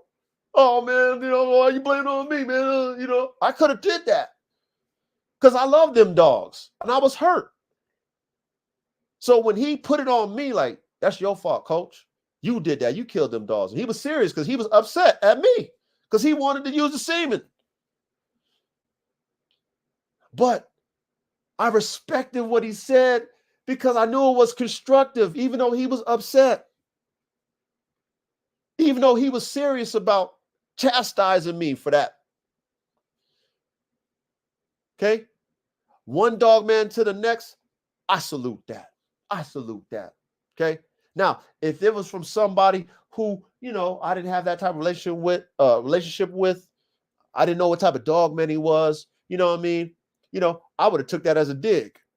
Because in reality, like, I didn't literally kill them dogs. Like, I didn't literally do that. I was still cautious in building performance. You know what I'm saying? I'm not game goofy when it comes to dogs. I know how to work dogs. So I'm not overworking them dogs. It just so happened genetically they weren't built for any type of work. Even though the mind of them two dogs was working dogs. The mind and the body was working dogs. However, the inner components of it, the inner components of the dogs wasn't built for it. So for me being the type of breeder that I am versus the breeders that I bought the dogs from, who made their money off of looks, made them their money. Okay, even though they started out in performance, but the looks of the dogs made them their bread, made them their name, their brand, their bread. Me, I'm Formula One performance. Mine has to be everything. It just can't be looks. Like, damn, that dog looked like it can do it and then it die on you, right? You know what I'm saying? Or it give up on you. Whatever. That's not my MO. That's not my brand. So I have to learn. I have to learn through trial and error. But see, what helps me is individuals like, the individual I was telling you about, okay, giving me constructive criticism. Gave me constructive criticism. Now, even after he said that, I took it with a grain of salt. And I've had other dogs die because, of me working them. Because that's what I'm going to do with my dogs. I'm going to test my dogs, but I'm going to test them responsibly. I'm going to test my dogs responsibly because you learn from every mistake. There's very few people in this dog game that will give you constructive criticism. Most people in this dog game is just hating.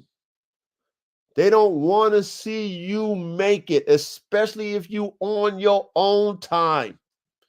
You doing your own dog lines. They don't want to see you do that because guess what? When you make it, you taking money off their table.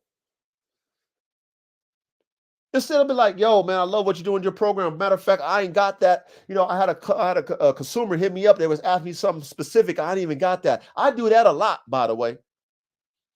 Somebody asked me for a specific type. If I ain't got that, I'll go, man, I'll pass it to somebody that I know that got that. That's the type of individual I am. Not just dog man, but just the type of man I am. I want to see everybody eat. There's plenty of food for all of us to eat.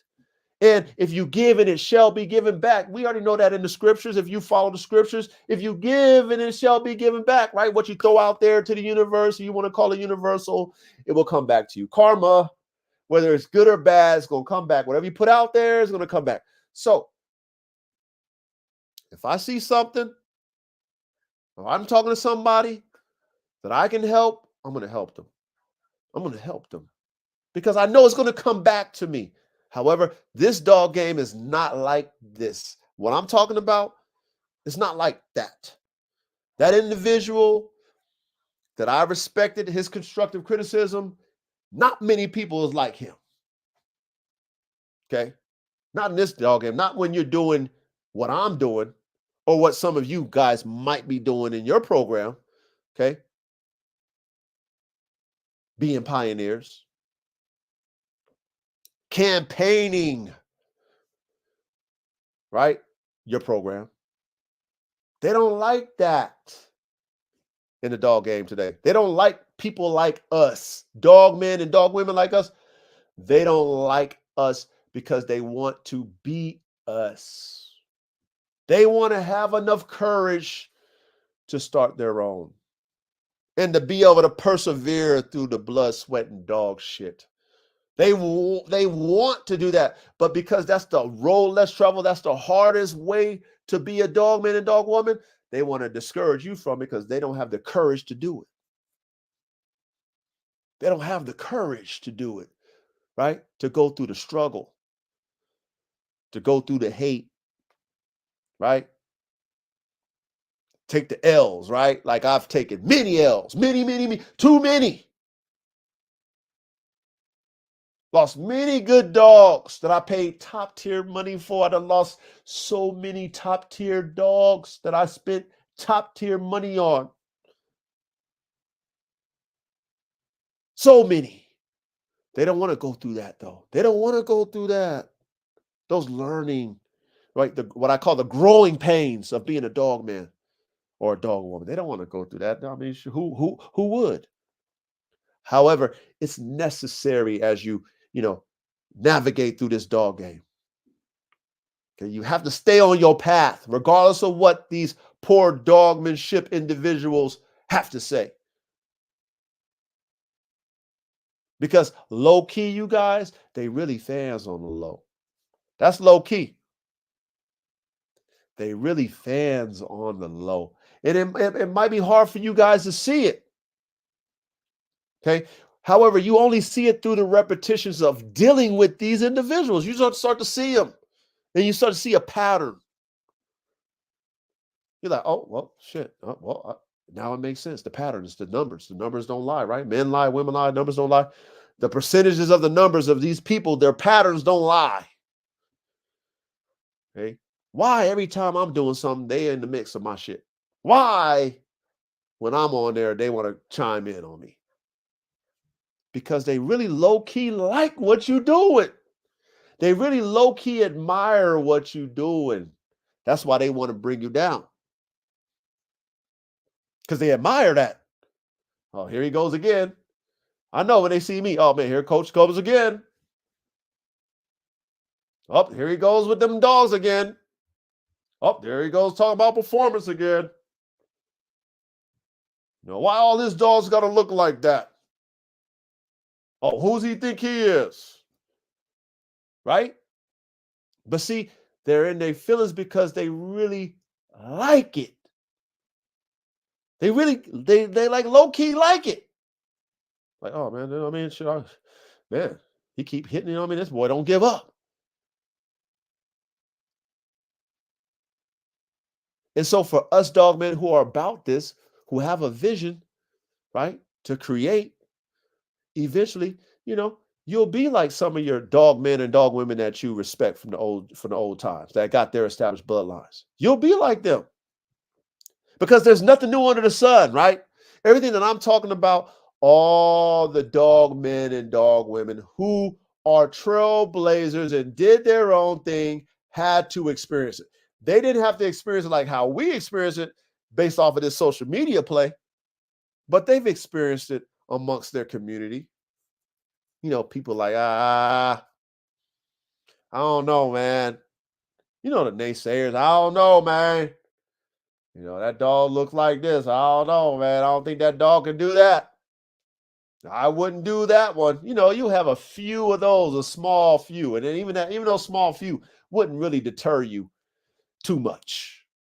But, if you got hundreds or thousands of people, at your games, booing you. Boo, boo, you ain't shit. You ain't shit. It might affect your psyche just a little bit. But they paid to your game to show up. You see how that works, though?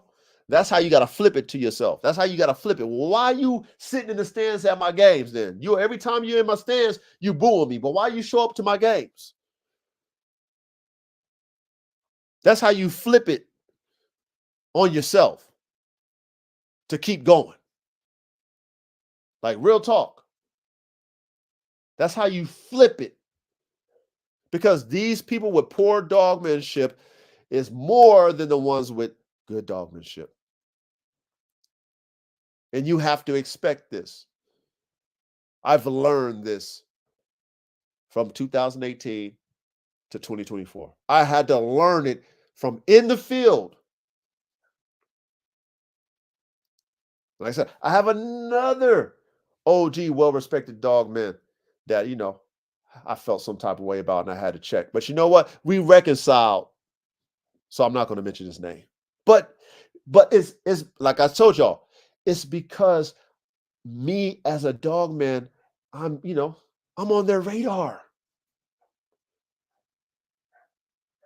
Because I'm campaigning like they did in their day. And their people are talking about me. And then they happen to see me. And my homeboy was talking about this dude. Let me see. Oh, my homeboy was talking about this dog. Let me see. Oh, that dog ain't all that. Oh, that dog don't weigh that. That dog ain't this. See? That happens. Because now you become on their radar. Now you become competition.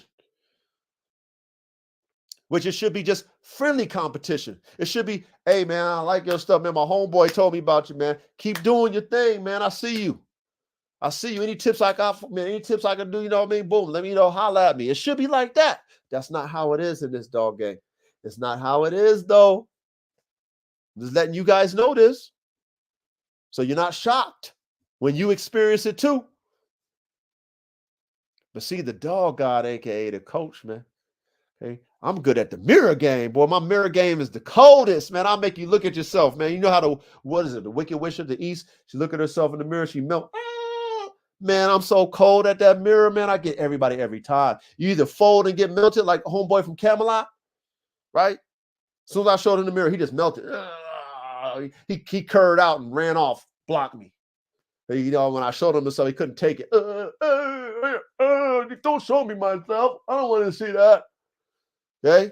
Didn't talk bad about him, didn't curse him out, didn't do the tit for tat. I just showed him himself. He curved out. Hey, to each his own. You know what I'm saying? Do you. Okay? Other OG showed him the mirror. He saw it. Respect. Reconcile. All good. We good. It's all love. But like I said, this is what you guys are going to experience. That's why I wanted to talk about this tonight. Dogmanship. Okay? Sportsmanship or dogmanship. Okay? It's very poor in the dog game. It's poor sports. Poor dogmen. They just want to hate on you. They want to downplay you. They want to downplay your dogs. They want to bicker like females. Instead of, trying to uplift each other to make better dogs. We should be trying to help each other make better dogs. If I have a dog that's wowing the world, and I can say, hey, man, I already established myself. I know what I'm doing. I'm going to give you some tips. Now, you can lead a horse to water, but I still can't make you drink it. So even though I'm telling you this game, that doesn't mean you're going to apply it. But you know what? Hey, at least I told you. Hey, coach, man, how'd you do that? How'd you make that? How'd you? Well, when I did this. I mean, I'll tell you my recipe. That don't mean you're going to cook it the way I cooked it up. But I don't need to hide it from you. I'm going to game you up. Well, I took this, I did that. It took me this long. See, I'll give you the treasure map, but you still got to go through you still got to go follow it. But dog men and dog women today, they want to lie. Matter of fact, they don't even tell you. They won't even tell you the truth. They won't even tell you a lie. They won't even tell you nothing.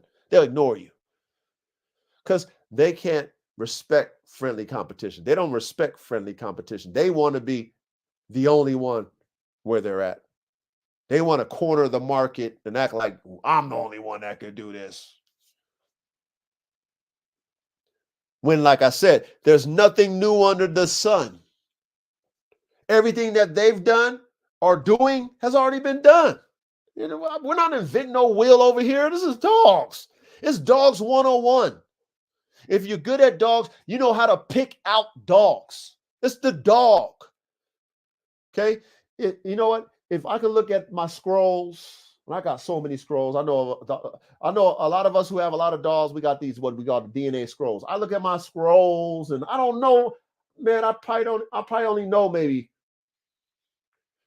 from top and bottom, dame and male, I probably maybe know 5 generations, maybe 6 at max that I actually know the dogs. Maybe. All the other ones is like foreign language, like Charlie Brown. It's his name. I'm talking about genetically. That's how you're looking at it. Like, you don't know those genetics. You ain't seen them dogs. I can't describe to you what that dog from the 10th generation had. I ain't never seen it. So how can I put that in my formula? Realistically, as a dog man that I'm cooking, I'm using, these genetics as recipes. How can I say, man, the great grandfather to the 20th power did this and that and the third. So the dogs that I just produced showing me those genetic characteristics from the 20th power of the great grandfather. Like, really? Really? I want to lie to myself as a dog man. So we go back to the KISS method. We go back to the keep it simple, stupid method. I just look at the dog in front of me. And if I'm blessed to know the dogs from behind it, I might be able to take my data and say, woo, like for example, okay?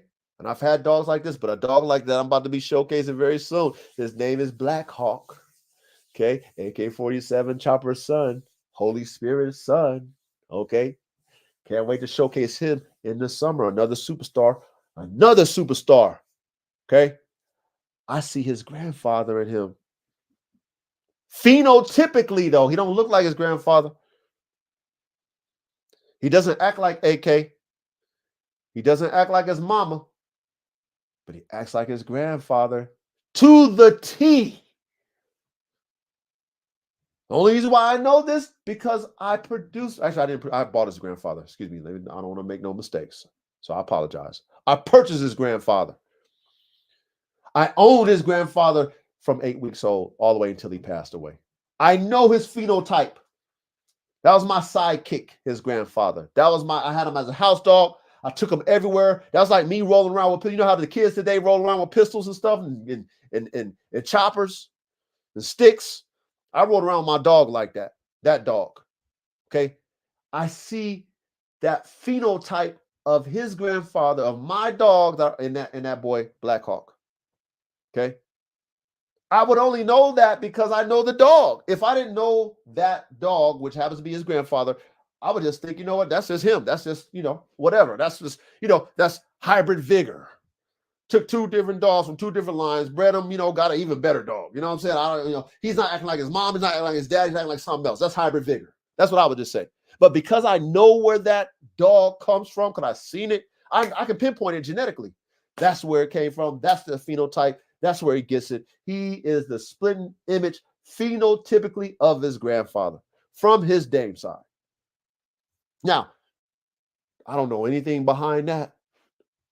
Okay, I didn't own his father. My partner owned his father, but I didn't own his father. My partner owned his grandmother from his father's side, but I didn't own it. You know what I'm saying? So I couldn't tell you or myself genetically when I'm cooking up my dogs what my offspring is like. My offspring is going to be based off of the great grandparents or the grandparents on the father's side. I couldn't tell you that. I couldn't. So I keep it simple. I look at what I can see and what I know, and I just take it for what it is. Okay. That's how we do these dogs, man. That's how we should do these dogs. Okay. Every year should be better. if you know something from 2023 and you do a breeding to 2024, you should just keep it simple. The 2023 card, because you got stats on it, whatever you got stats on and you got the generations on, and you can keep track on, then you can just judge it off those stats.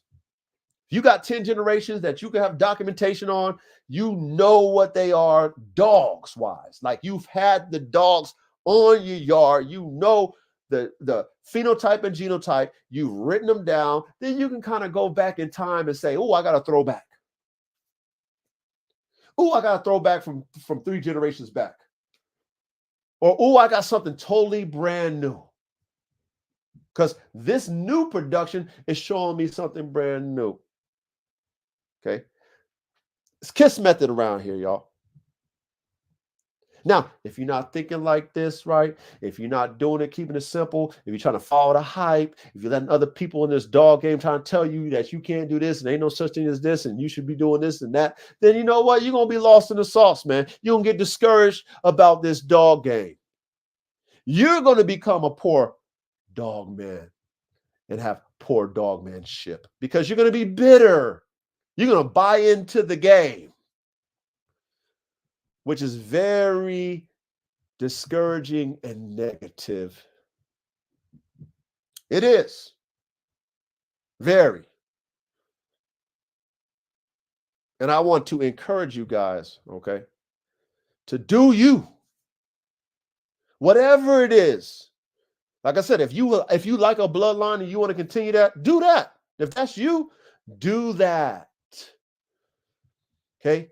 However, if you're doing that, do it better. Don't do it like someone else. Do it better to where that person, if that person's still alive that started that bloodline that you're carrying on, if he sees your dog, he would want to buy your dog that represents his formula and his blood. You should do it to that level where if that person who cooked up that recipe that you like, you took it and made his recipe even better, he sees himself in it, but he's like, yo, you did even better than me. I need to get it. I need to get that. I just need to have that because, wow, I didn't even take it to that level. Like, wow. Like, that's how you should be doing these dogs. Okay? Never live in the past when it comes to these dogs. Don't do it to yourself as a dog man, especially if you're doing performance dogs. Don't do it to yourself. If what we see in our society when it comes to next level, everything every year is next level. If you're not doing that with your dogs, okay, then what are you doing? What are you doing with these dogs, man? Hang it up. If I'm trying to just create a whole bunch of AK-47 choppers, I'm not doing AK any justice. Yet alone myself as a dog man. Period. I don't care how great of a dog AK is. If I'm not taking AK and building his legacy and making him better, what am I doing for him? How am I helping him? His sons, his grandsons, his great-grandson, and etc. should be better. Raising the bar. That should be what they should be. If I'm the dog man cooking them up, and I'm representing, I'm AK spokesman, I'm his promoter. Okay, I'm the master of his genetics. I'm in control of his genetics. If I'm not cooking him up better and better, where he can transition to the whatever next dog life he live, and he can look back and be like, damn, you know what I'm saying? My owner, man, shoot, my daddy, man, every dog he made off of me is better than me.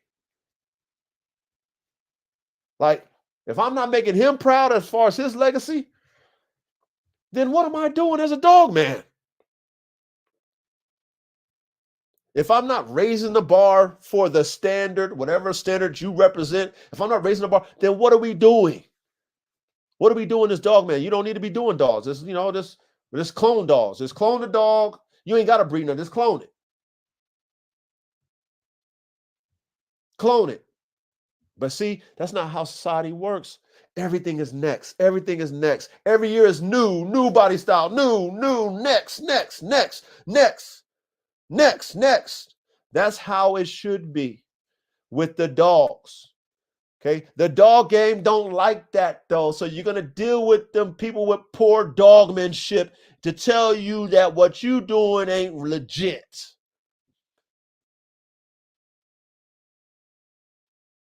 They're gonna tell you this. They're going to want you to be in your feelings in your Whitney Houston. They're going to want to get you in your Whitney. I get so emotional, baby. They're going to get you in your emotions, and then they're going to take you off your post. They're going to take you out your square, off your square, and make you second guess, third guess what you're doing with your program. They're going to do that to you. They're going to make you want to follow the trends because that's what everybody else likes. So, I might as well do what everybody else doing anyway. They're going to make you do that. That's why us doing these Bandogs, for those of us who do Bandogs, that's where we're in a sweet spot. Because we can cook up our genetics and tell you what we cooking up and be proud of it, whether it works or not. You ain't got to lie to kick it. Okay. With these performance bulldogs, we know that the OGs, the old timers, was lying about their pedigrees. If you don't know that, you're very naive. They were doing it on purpose, some of them. They were doing it because they were just liars, right? They were doing it because they don't want you to have their formula. There's reasons why people were lying on pedigrees, right? When the money came in, it was all about pure this and pure that. Then that's where the papers came in. And of course, the lying became very profitable, right? The bigger the lie, the bigger the profits, right? But if you're naive, you don't know these things. If you don't know how to breed dogs, especially performance dogs, you don't know that these guys will do what they need to do to, create hybrid vigor to improve their performance. They're going to do what they want to do for that. I know I would, because I'm a performance dog breeder. You ain't going to tell me how to cook up my dog if I want to see performance. You ain't going to tell me which family of dogs I can buy and what I can't buy to throw into my dogs. And you say, oh, because you use that type of dog, your dog ain't pure. Really? Okay, that's your opinion. But is my dog outperforming your dog? Yes or no? It is? Okay. So who are you to tell me anything? Until your dogs, however you breed your dogs, until your dogs outperform my dogs, don't tell me nothing, man. Don't tell me nothing about my dogs. The dog is showing you what I do, how I cook up. Them genetics is showing you that I put in that dog. Now, if I follow your recipe, my dogs wouldn't be doing this. Right? Right? If I didn't go overseas to the UK to buy some genetics and bring it back to the United States that nobody else got in the US but me, nobody got it but me in the US. Nobody. So if I didn't go over there and get those genetics and bring it back to the United States, would I have a dog like AK? Would I have his genetics in my lab that nobody else has? No, I wouldn't have it, because you know what? I'll be believing what everybody else telling me to do. Oh, you can't cook a bigger dog. You can't cook up an XL pit bull. You can't cook up a double XL pit bull phenotype. You can't do that. There's no such thing. You can't do that. I would have missed my calling, man. That's Formula One canines. I would have missed my calling, man. Listening to everybody, listening to all the people with poor dogmanship.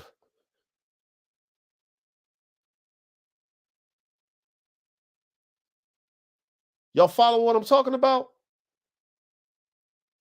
Okay? I'm trying to give y'all as much game as I can in a short amount of time. Trying to give y'all, some inspiration from the field. From the field. Because I want to encourage us dogmen. I'm going to say us, because I know a lot of y'all think the same way as me. That if you want to make a better dog that's a performing dog, do you. Cook it up how you want to cook it up. That's what makes us great performance dogmen. We're not afraid to get in the lab and start cooking.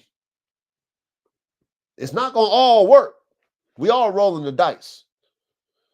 We all rolling the dice. It's genetics, man. Only one is God is the Most High God. Everything else is lower level gods, demi and semi-gods. There's only one most high God that's the creator, and that's the one that knows everything. Other than that, we rolling the dice.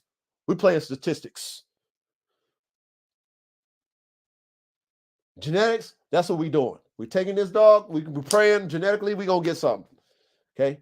Then once you get it, you got to develop that too. That's a whole nother level. Once you get the dog, you have to develop them genetics. It just doesn't just poof, you got genetics and that's it. No, you got to develop them.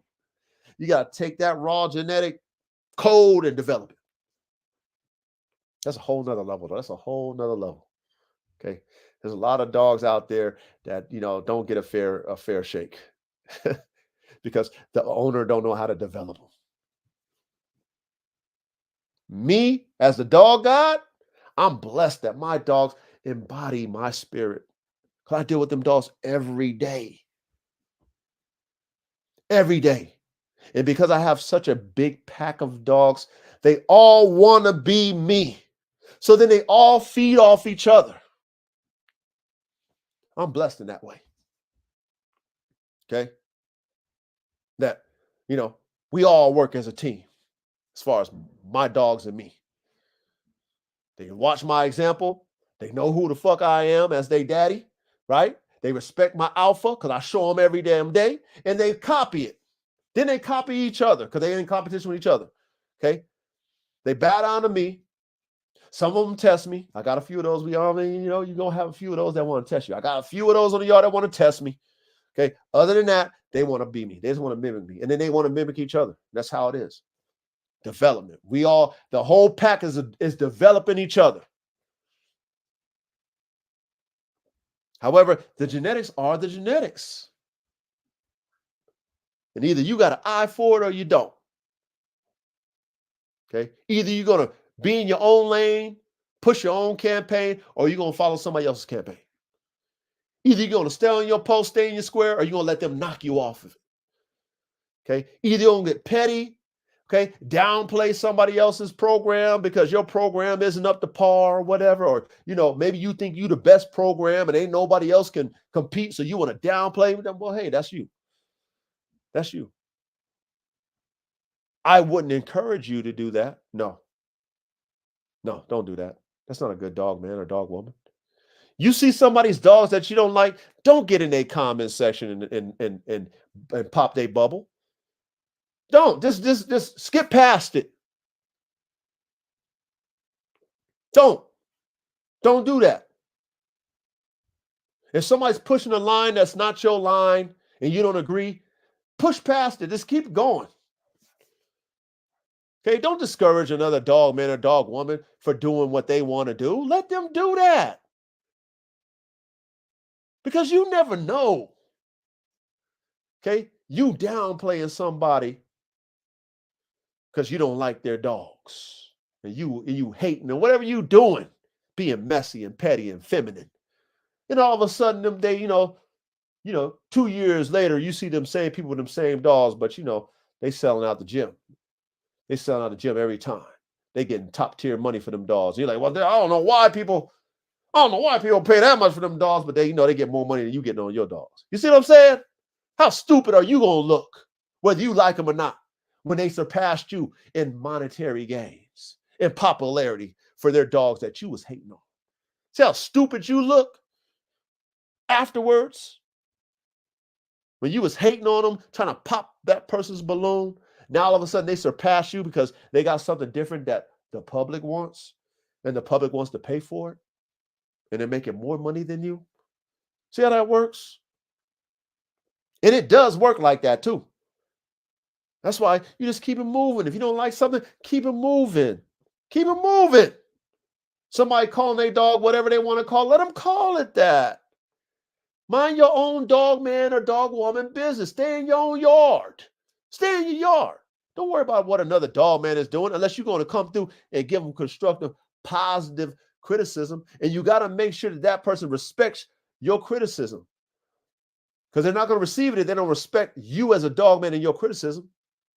Okay? Make sure you're of level before you give somebody some constructive criticism. You can't be a green pea green in the game and trying to give somebody who's ahead of you some constructive criticism. It don't work that way. They're not going to respect it. Make sure you got a little pedigree yourself before you give somebody some constructive criticism. If not, just, pat them on the back, say, hey, good job, man, keep it up. Even if they're not on your level, hey, keep it up, man. Keep going. That goes a long way in this dog game. It goes a long way because you never know when it comes back around. You never know. And that person going to come to you and be like, yo, I remember you encouraged me, man, when I was a peon in this game, man. Thank you. Thank you. Matter of fact, I'm going to return the favor, man. Here's some game. Or, I'm in tune with this. I'm going to help you promote or whatever. Like it comes back around what you throw back out there. It comes back around, whether good or bad. Believe me, it does. Believe me, it does. Okay, so I want you all to stay encouraged in this dog game. There's a lot. It's like Transformers, more than meets the eye. There's a lot you guys are going to witness that's very discouraging. Okay, we already know how this world is. Drama sells. Negativity sells. So the more negative you are, the more, momentum you're going to get. Don't buy into that. Don't buy into that as far as giving that energy out to gain attention. Don't do it. Stick to your script. Stay on your post. Stick with your program. Okay? Keep working at it. Okay? Keep working at it. Keep perfecting it. It's a process, though. It's not, perfection is a process. You're always adjusting. You're always adjusting things when you're working on being perfect. It's always, you have to have that mentality. It's never good enough. So you always got to keep adjusting to make it better. That's why I said we should be raising the bar. Every breeding should be a bar raiser genetically. Okay? That's how we should think. If we're performance dog breeders. If you're just doing it for the looks, it is what it is. Find you a look, solidify the look, show the look. That's what you're doing. For us who do performance dogs, it's a little different. Matter of fact, it's a lot different. It's a lot different. Because there's a lot of moving parts of what we're doing as performance dogs breeders. Frames, brains, and motors. You have to breed for all three when you're doing performance dogs. All three. It just can't be, that dog looks muscular, that dog looks big. No, it has to be, is that muscle and that size and that frame functional? Can that dog function at its peak with that build? That dog has good temperament. Okay, well, does that dog, have awareness enough to know when to turn on and turn off that drive? Right? Is it intelligent? Like the brain, right? The motor, right? All the components that come with that motor. Like I was talking about with Red Tiger and his brother, right? Their motor, as far as put it this way, their brain was chipped up for performance. Was chipped up. Okay? And it didn't come with an on-off switch, though. The computer didn't have a rev limiter, though. Their brains. Their motor was not built for high performance, though, which is their lungs, their breathing, their nose, their whatever. All that wasn't built for performance. Their frame was even too extreme. Okay, they could have been tighter in the joint areas. They had dysplasia in the elbows and in a little bit in the rears. Not too much in the rears, but the fronts had a little dysplasia. Wasn't good for performance. See, these are the things that we as performance breeders have to think about. It's a lot. Okay, it's a lot. But this is the standard that we need to uphold if we're doing this type of stuff with these dogs. Okay? Which is not the norm in today's dog game. What I'm talking about. It's not the norm. Okay? People buy for looks. They don't buy for performance anymore. You know, unless you're looking for a specific working dog, right? Like a cattle dog, you know, certain dogs that do specific working task. Other than that, people want a pet. People want something to look good. You know, if you want a guard dog, you want a dog that can bite, whatever, right? But, you know, task-driven type dogs, it's not that popular. Cool looking dogs, cool colors, big, large dogs, super small dogs, extreme looking dogs. That's what garnishes the most money. That's what people like. So, you know, we're in a different, you know, our lane is different. You're going to get a lot of naysayers when you're cooking up dogs that are your own. You're going to get a lot of people who don't like what you do when you campaign in something that they're not used to, that they didn't think of. They're going to tell you that you can't do this, you ain't that, your dogs ain't this. They're going to do all that.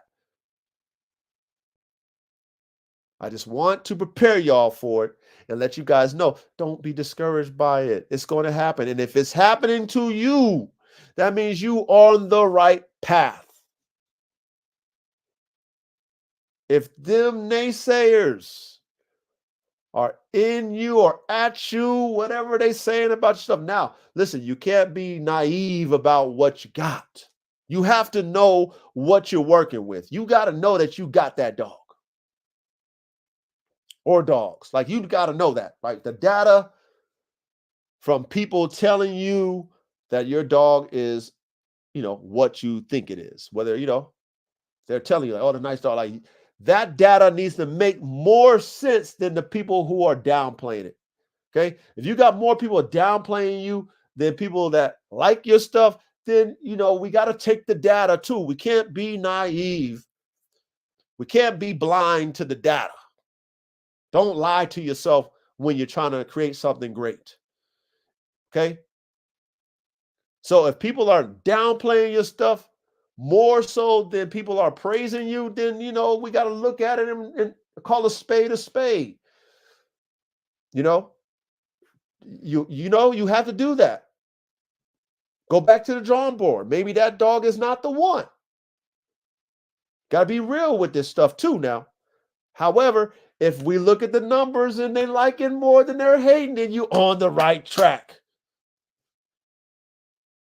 You're on the right track. Be prepared for more of that. Be prepared for more of them individuals trying to knock you off your post. Be prepared. Be prepared. Okay? Because I deal with it every day. Every day. I deal with it, y'all. But like I said, I'm used to it. I'm used to it. Because that's what comes with being a pioneer, y'all. That's what comes with knowing that you know what you're doing because you've done it multiple times. I'm not a rookie at dogs at all. I done been in the lab playing mad scientist and failed many a times. Many a times. However, you know, God has blessed me with some success. God has shown me some quality things or dogs, excuse me, not things, but dogs that I've created over the years. And like, oh, you're onto something, right? The data. Oh, you're onto something. Keep that, try this, you know, work that. Oh, that didn't work. Try, erase that, put that one in. And we keep building from there. We keep building from there until we get to the level that we want to be at in this dog game. Until we create that dog or dogs, we keep working. Okay, you put your blinders on to the fans and the spectators, naysayers, and haters. They're going to always be at your game. You put your blinders on, right? Because we're focusing on the game, right? Which is these dogs. We're focusing on the dogs. So when it comes to them, we got to have our blinders on because we got to focus on the game. They're there to either encourage you to keep going or discourage you not to keep going. And if you worrying about all the yay, yay, yay, go, coach, you the man, coach. Oh, you ain't shit, coach. Your dog ain't shit, coach. You ain't shit, you ain't shit. You worrying about that, you done lost all focus. You done lost all focus on the goal, which is to win the game, which is whatever your goals are in this dog game, accomplish it. It must be accomplished. Regardless of if there's nobody in the stands or I'm sold out. Regardless. Because in the beginning, there's going to be nobody in the stands. In the beginning. And you got to still be encouraged when there's nobody in the stands. You have to be still encouraged. And then you got to be even more encouraged when you got a sold out crowd and half of them is booing you. You have to be encouraged even then. So, like I said, I don't want to be long-winded. You know what I'm saying, you guys? I don't want to be long-winded. I just, I'm trying to give you as much of a perspective as possible, so that, when you guys are on your campaign and, you in the game, you EA Sports in the dog game, and you campaigning super hard and you representing your brand and you representing your dogs, and all these people show up to watch you campaign your dogs. It's going to be a lot of individuals that do not like, even though they low-key like it, but they're going to make you believe that what you're doing ain't what it is. They're going to make you believe that your dogs ain't what you say they are. They're going to do that. And if, like I told y'all, as I close out with this part, as long as the numbers show that you have more people that approve of what you're doing than don't, right? If the numbers show you that, then you're on the right path, y'all. Okay? Stay encouraged. Okay? And don't buy into their negativity. Like, don't do tit for tat. They do some negative stuff. You go in their comment section, do some negatives. Don't do that. It's best to really ignore them. If you're not good at that mirror talk, because most people aren't good at that mirror talk, where they can comment and show they naysayers and haters the mirror without being petty like them, then ignore them because they're going to keep showing up, which is just going to help your analytics, right? It's going to help you get more traction, because the more engagement, the better your content will be, as far as getting out there to the world. So let them be on there and let them hate, let them talk they ish, okay? Because all that's going to do is bring more engagement and more people to your content. You know what I'm saying? And stay encouraged and stay pushing. But if you don't have anything positive to say about somebody's dogs, do not say it. Don't. If somebody asks you that has mediocre dogs, okay, man, how you like my dogs? Man, hey, nice dog, man, nice dog. Just, you know what I mean? Send the energy out there that you would want to have sent to you if you was new to the game, and send some energy out there. Now, if they say, hey, man, hey, coach, give me your honest opinion about it. Okay, give them your honest opinion, but it's like, how you feed your baby, right? You got some hot food. What do you do with that food and that spoon or whatever that you feed your baby to? Man, you take that food, you scoop it, it's hot, you take it and you blow it, right? You blow it and cool it off before you give it to your baby, right? Even though we can take that hot food and eat it, right? If it's hot, we have to, how we do when it's too hot. We figured out how we cool it off, how we cool it off a baby, that's going to tear a baby's mouth up. So what do? We blow on it. Here you go, baby. Baby takes it, boom. Same thing that you do with, the greenhorn, the green pea, the newbie that has a dog that's not on your level or not there yet. Say, hey, man, you got some potential with this dog. Hey, keep working at it. You know what I'm saying? What's your plans? You're like, you encourage them. You do that because that's, shit. What you do unto others as you want done unto yourself. We was all them. We were all new at one time. We all had mediocre genetics at one time. I know I did. I know I did. I don't know about y'all. Maybe y'all came in with the top tier genetics as soon as you came in the game. I don't know. Some people might have had that luck. I've not me. I came in with some bullshit. I had to earn my way to where I'm at today. I had to earn my genetics. Me, I had to. Okay. Now I can be confident in my genetics because I earned it. I earned it. I spent my hard earned money. I researched it. I bought it. I found it. I created it. You know what I'm saying? I earned it. I earned it. There's people that have to go through that same process too. We need to encourage them. I was like you, my man or young lady. Okay. Keep going. If this is what you want to do, keep going. You know what I'm saying? But be prepared for this and be prepared for that. But keep going. Salute. Salute. That's it. Good dogmanship. Okay. Push that. Push the good dog. Don't fall into the trap of bad dogmanship. Do not fall into the trap. It's a trap. It will take you off of your grind. It will take you off your vision if you buy into that bullish. Every time. Don't. Do not fall for it. All right? So, all right, man, let me go ahead and, thumb through these comments, man. Thank you guys for being, patient.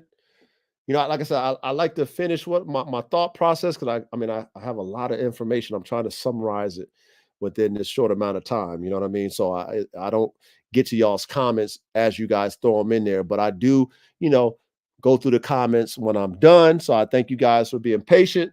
You know what I mean? And let's go through some of these comments here. All right.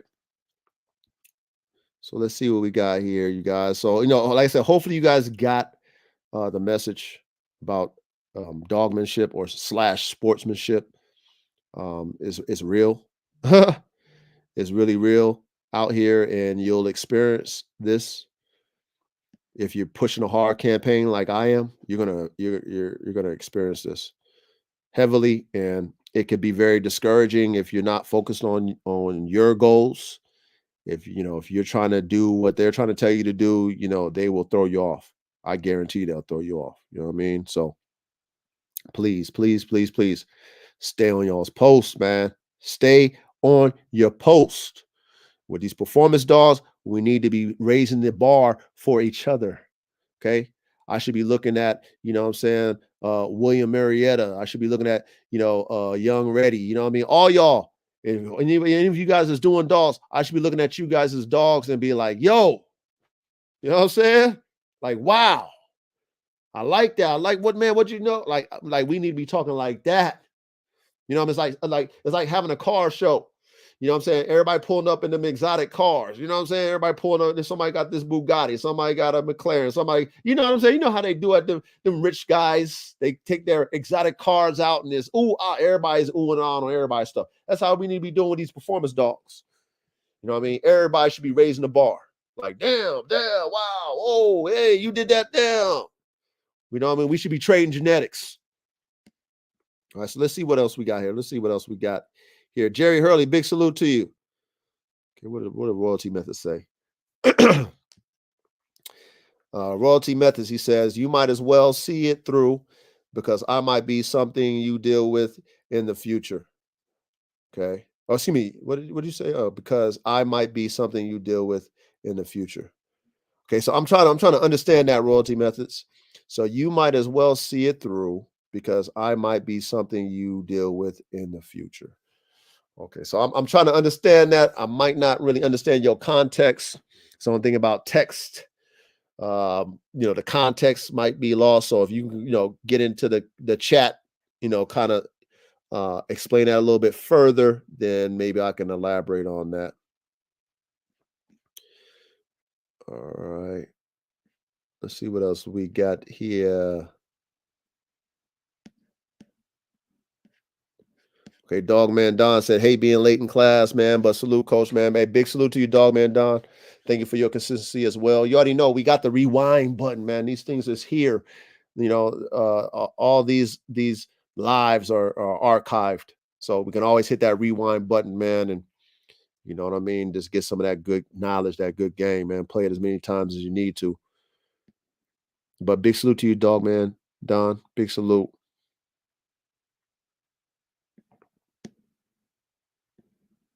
Ah, oh, Tyler M said, "Built, not bought. Let's go." That's right. That's right. That's right. You know what I mean? That's the luxury of being dog men like ourselves, man. We build them. You know what I'm saying? We build them. But you know what? We got to buy the parts, though, Tyler M. You got to buy the parts. You got to buy the parts, man. We got to buy the genetics first to build it. You know what I mean? Every mechanic need to buy his parts now. We got to go to the parts department. So we can't forget that. But, you know, the luxury of what we are, man, the beauty about what we are, we build them. So big salute. Okay, Eli said, "Salute, Coach, and everyone.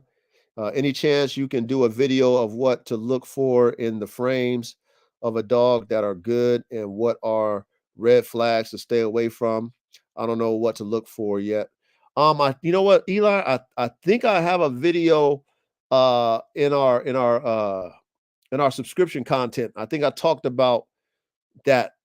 It's probably like the early ones, man. So if you go on IG, because you're a paid subscriber, Eli. You go on IG and you go like to the early ones. I think in Lab Talk, I talk about the frames and the brains and the motors, and I think I'd break that down. But if not, if you don't find that specifically, then just hit me up. You know what I mean? Hit me up, and I'll, you know what I'm saying, I'll tell you, you know, directly what to look for, and you know how to break it down and stuff. At least how I break them down. You know what I mean? What I'm looking for at the end of the day. But I think I have that in the earlier ones on Lab Talk in that content. You know what I mean? So check that out, Eli. But like I said, I'll answer that for you. If you don't find it specific, I'll answer that for you.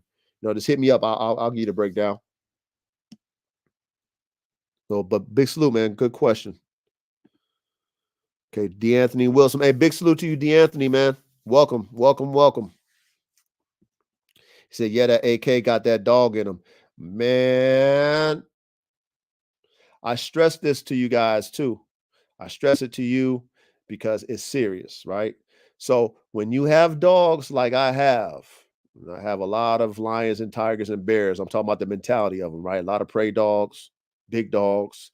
When you have a dog like AK with his, um, you know, just ability, right, and his body type, you know, that's that big body type and intensity. You know, I'm so grateful, and I tell you guys this, and I stress it, and I'm just grateful to the God, to the Most High God, that AK's temperament is just laid back. I'm so grateful that he's not like Shaka. I'm so grateful that he is not like AR-15 because I would not be able to handle him. That's how strong, I stress it, how strong and fast and intense AK is. Like he's a freak. You know what I mean? Like freak. Like, and I'm a strong, like I manhandle my dogs. You know what I mean? I got big dogs. I manhandle them, but AK is just he's just another level. You know, like even when and I'll go to the next question after this, but even when, like, for example, you know, he likes, like, you know, he likes to bite stuff, right? So even when I give him his bone, like, I gotta be very careful about me giving him something and him taking it from me, because he, you know, when he sees what he wants, he bites so fast, he'll take it out your hand so fast that he'll bite your ass on accident. He don't do it on purpose, but he just gets, you know, he grabs that shit so fast, he's so quick and intense that, you know, you'll get bit. So I always gotta be cautious, man. Like, I'm very aware how I give him stuff. You know what I mean? Like, if I play with the flirt pole too, like, I don't do the flirt pole with him no more, because he'll never give me, he won't give it. You know, anytime he gets it, you can't get it out of his mouth. Like, I gotta just let him have it. You're not pulling that out of his mouth. You're not gonna finesse it out of his mouth. You're not gonna break stick that thing out of his mouth. You're not. He's just that intense and he's that strong. So I just, you know, I stopped doing the flirt pole because before I was doing that stuff, the flirt pole, he'd catch it. I could never get it out of his mouth. I'll be trying to pull it, I try to get him off. Okay, let it go, let it go. Nope, never. Never, never, never, never, never. So anyway, yeah, he's one of them dogs. But I'm just so grateful that he's very laid back. Because if he was a killer like how Shaka and them are, I wouldn't be able to own that dog. Real talk. So shout out to AK, man. Big salute to AK. Tyler M says, salute to the real dog men out here getting it every day and bringing thoughts to reality through the dogs. Facts.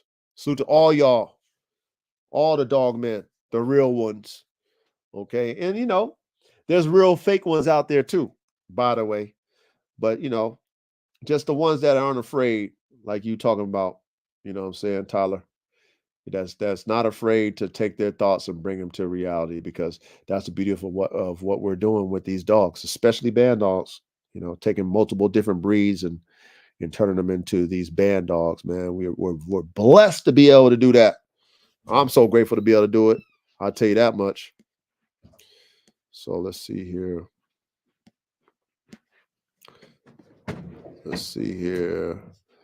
Okay, we got King Carter, man. Hey, welcome. I don't know if you've been on the line before, King Carter, but if you have, big salute to you. Welcome back. If not, welcome, man. Every Thursday night we do this, and hopefully, you can come back and, participate like you're doing right now. But King Carter said, man, what's up? What's up? What do you say? Sup, my naga? How you feeling? When you said subliminally start to believe it, I died laughing because most people won't be that transparent and honest. Yeah. That's one thing about me that you'll find out, King Carter, is that I give it to y'all raw. You know what I mean? And what I mean by raw is just live from the field. You know what I'm saying? What you see is what you get when it comes to what I'm doing. Majority of stuff I can't show y'all. Because it's pretty graphic when you're dealing with these type of dogs that we're talking about here. But I can definitely, give you some insight based off of what I've experienced, and it's going to be, raw. So big salute to you, King Carter, man. Thank you for showing up. Appreciate you. Let's see. Let's see what else we got. Hey, Carolina Blue, big salute to you, man. Welcome. See what other stuff we got. Tyler M said kicking game like karate, man. That's what I do. That's why they call me the coach, man. I stress the all. All my partners call me coach. Don't call me by my name. You know what I'm saying? My brother, my real brother, he don't call me by my name. My real brother be like, what's up, coach? Because that's me. You know what I'm saying? That's me. I'm my responsibility is to give back, give it back. What's the use to hold the energy and hold the information all to yourself? If I can give you some game and teach you how to apply it, then, I'm doing my part. I'm doing what the Most High, commissioned me to do, with the information and the knowledge and the experience that I have in life. So, with these dogs, you know what I mean? That's what I'm here to do, man. So hopefully y'all paying attention. I just hope that. I hope that you guys are paying attention when we do these. That's why I'm doing them. You know what I mean? Give back. So big salute to you, Tyler. Okay. Was that Elias? Hey, big salute to you, man. Welcome. I think this is the first time I've seen you here. Maybe you've been here before, but if not, big salute to you. Welcome, man. You said, I watched a few of your videos. Why don't you put your dogs on a chain setup? Okay, that's a very good question. It's a very good question. Well, I would say this. I'm not against chain spots, so I don't have no issue with it. However, me personally, I'd rather have my dogs in kennel setups. than on chains because I don't want any chain situations happening where dogs, you know, overrun themselves to a point where they might tangle themselves up on the chain or they might get off the chain. I can't risk me personally because of where I live, and I live in the country in a sense where everybody here has land and acreages, but a lot of people have animals like horses, cows, sheep, goat. If one of my dogs get loose, it's a wrap. They coming, you know what I mean? Like I can't have that happen, man. I cannot have one of my dogs get loose and kills the neighbors, livestock, terrorize they property. I can't have that, man. So I gotta have my dogs in kennel spots. You know what I mean? And what I'm doing now, what I'm gonna do this year, by the way, just kind of elaborate on that, is like I have dogs that they're very smart and they know how to climb out of kennels. Like they can jump out of it. You know what I mean? And so now I got to put special roofs on my kennels where they're damn near like lids, and I got to do that now. And I'm gonna add that this year because I got some really crafty ass dogs, and they're very intelligent and very athletic, and they know how to they they be doing some special stuff that I'm like, okay, y'all ain't supposed to be doing that. You know what I mean? Like I got one dog, right? One of AK's son is AK in Africa. Okay, his name is Draco. He's doing something that no other dog has shown me that they can do. I've had dogs jump out of kennels. I've already had an AK can jump out of his shit. But what this boy Draco does, though, right? So you know how you. So I have a five. I have him in a 5x10. So with the kennels that I have, there's a bar that's like it's like gel bars, but then there's like a bar that's like splits the middle, right? And they're all straight parallel bars, but then there's one perpendicular in the middle. Okay, this boy, right? He knows how to. He'll jump up against the kennel, right? And then he'll hold himself up there and he'll just stay in the corner and then hold up. So he'll hold his feet on that bar and then he'll hold at the top of it and then he'll try to finesse the roof off. So he's up there. Like one time I go out and I don't see him. I'm like, I'm thinking to myself, what I mean? Like, how did he get out? I'm tripping because I don't see him in the kennel. I don't see him nowhere. There's no dog in there. And I see the gate open, or excuse me, the kennel door closed, y'all. And like I'm tripping, like how did he get it? Cause I got a roof on him. I got a roof for him, right? Got a lid on him because he can jump out. I'm tripping, y'all. I'm like stressing, like, oh my God, if he got out, I'm in trouble. So I'm stressing, y'all. I'm like, oh man, I'm panicking. I get on my four-wheeler, I go down there, and I go down, I look, and he's like up in the corner on the top, hanging on the top in the corner. Like he's up there, perched up, holding on in the corner on the top, up at the top, trying to find out how to finesse the top of the roof off. I'm like, what the hell? How do you figure that shit out? Like, you know what I'm saying? Like he just hanging up there. I'm like, wow. So I'm putting special rules on the majority of my kennels now because I got dogs that know how to finesse the roof off, and he's one of them. Like he's finding weak spots, but he's sitting up there, perched up there, holding himself up. Okay, he's not just jumping up like the other dogs do. Jump up, jump up, jump up. No, he's perched up trying to finesse it off. Using his mouth, his head. He's up there trying to finesse. So I'm definitely doing that. So hopefully that answers your question. I don't have nothing against it, the chain spots. I just can't risk my dogs who are very crafty getting off them chains. You know what I'm saying? Like I can't risk that, man. Man, my neighbors, you know what I mean? They really have a problem with me. They probably already have a problem with me already. They're just not really saying it. But I know if my dogs got loose, it's a wrap. You know what I'm saying? I'll have animal control over here saying your dog's done killed, neighbors' horses or did something crazy. I can't have that. So hopefully that answered your question.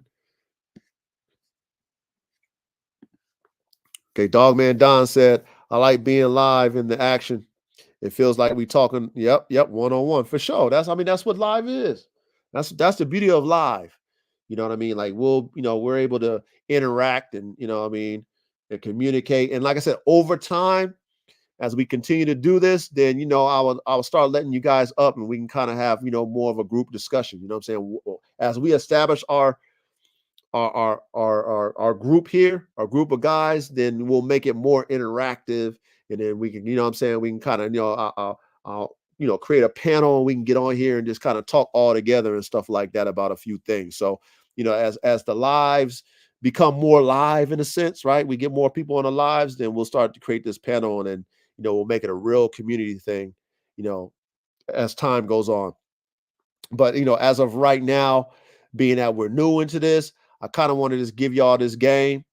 I get a lot of people always asking me questions, you know what I mean? And so this is the time where I'm kind of answering them in a sense, with these different topics and stuff like that. So over time, we'll make it more interactive. You know what I'm saying? Like, I'm sure we'll get to that point, and it'll be even more live. You know what I'm saying? So, but like I said, I'm grateful for you guys, all y'all support, all of you, for making the time. And like I said, we're doing something different here. And I want to be positive in what we're doing in when it comes to these band dogs and performance dogs. I want to stay positive. I want to encourage you guys, anywhere, any way that I can help. I want to be of help. Like I said, for those of you who subscribe, you definitely have your very own Dogman coach. Y'all can ask me any questions. I'm here for you guys. You know, Bill, Manny, y'all took advantage of, what I'm saying, the best price that I've ever given anybody on my genetics, man, and that's just showing my appreciation to you guys, for your support. You know what I'm saying? If I'm able to bless you guys, and it's perfect timing for me to do it, then I want to do that. And I'm glad I was able to do that for you, Bill, because I know you got something that's on a level. I already know. So I'm just thankful that I'm able to give back as well. But just like I say, take advantage of having somebody like me in y'all's corner, man. That a real dog man coach that you can ask any type of question, and if I don't know, then I can probably lead you to somebody that does know. But for the most part, I'm in the field with it, so I can pretty much answer a lot of your questions and to give you some real applicable feedback. Something that you can apply and be like, oh, that shit works, man. Thanks, coach. No problem, man. No problem at all. That's what I'm here for. So, that's the benefit of subscribing, to my, that my IG, my exclusive content and stuff like that. That you have me there to ask any question. Not only am I giving y'all exclusive content, just with the game I'm dropping, but you can reach out to me anytime. You know what I'm saying? And I'm here for you guys to answer any type of questions you have. Yo, Eli said your dogs are too smart. Shaka would get free and wreak havoc, man. Oh man, Shaka, man. Shaka. Yeah, no, Shaka. Thank God that Shaka hasn't figured out that he can jump out of his kennel. You know what I'm saying? He's the type that will just break it. You know what I'm saying? He'll just break the bars. He'll just use sheer strength and determination. He'll just break out like the Hulk. He hasn't figured out that he can probably jump out as well. You know what I mean? So thank God for that. But I got him buried out because he actually did break out of that kennel, that steel bar kennel one. So yeah, thank God he's not at that age where he can, he's still thinking about jumping out. You know what I mean? So I got him locked down though, Eli. He's on lockdown. Now hopefully I can get his son together, man, with this anal prolapse and get him, on point, because that's the next generation. If Shaka is what he is, I already know his son is going to be even more so. I just hope that he's not an asshole like his daddy. He can have the drive that I put in him, but just don't be an asshole. Don't test me. You know what I mean? So yeah, I don't want no liabilities, Eli. I can't afford it, man. I can't afford it at all. Uh-huh. He said, "Where's the dog god French bulldog?" Man, so y'all know the dog market itself is it is just due to the economy and all, all that's going on with this. I guess a lot of people that thought they could do dogs and stuff like that, but the dog economy is not good. So, you know, I have my French Bulldog program and I have a performance French Bulldog program, y'all. I really do. I actually created one. His name is Dozer, Bulldozer to be exact. He's about one and some change now. I think he'll be, yeah, he's about one and some change. And for those of y'all who follow me, y'all might have seen uh, him interacting with the pit bulls because he grew up with the Dracos and the Bandogs, like they were born around the same time. So, he thinks he is one of them, really. You know what I'm saying? He was holding his own as a puppy with them. You know what I'm saying? Like he grew up with them, he fighting them, making them yap, all the stuff. So in his mind, he think he wanted them. So I do have him. I still have my French Bulldog program. I just haven't cooked anything up yet because of the market. I'm not wasting my DNA. I'm not, put it this way, Tyler, I'm not whoring out my genetics. I'm not doing that. Can't do it. It's just no, no, no, no. So I'd rather wait. So it's put on the shelf. The program is put on the shelf. I still got the dogs, but the program is put on the shelf. I'm not whoring out my genetics, man. Just to be real with you.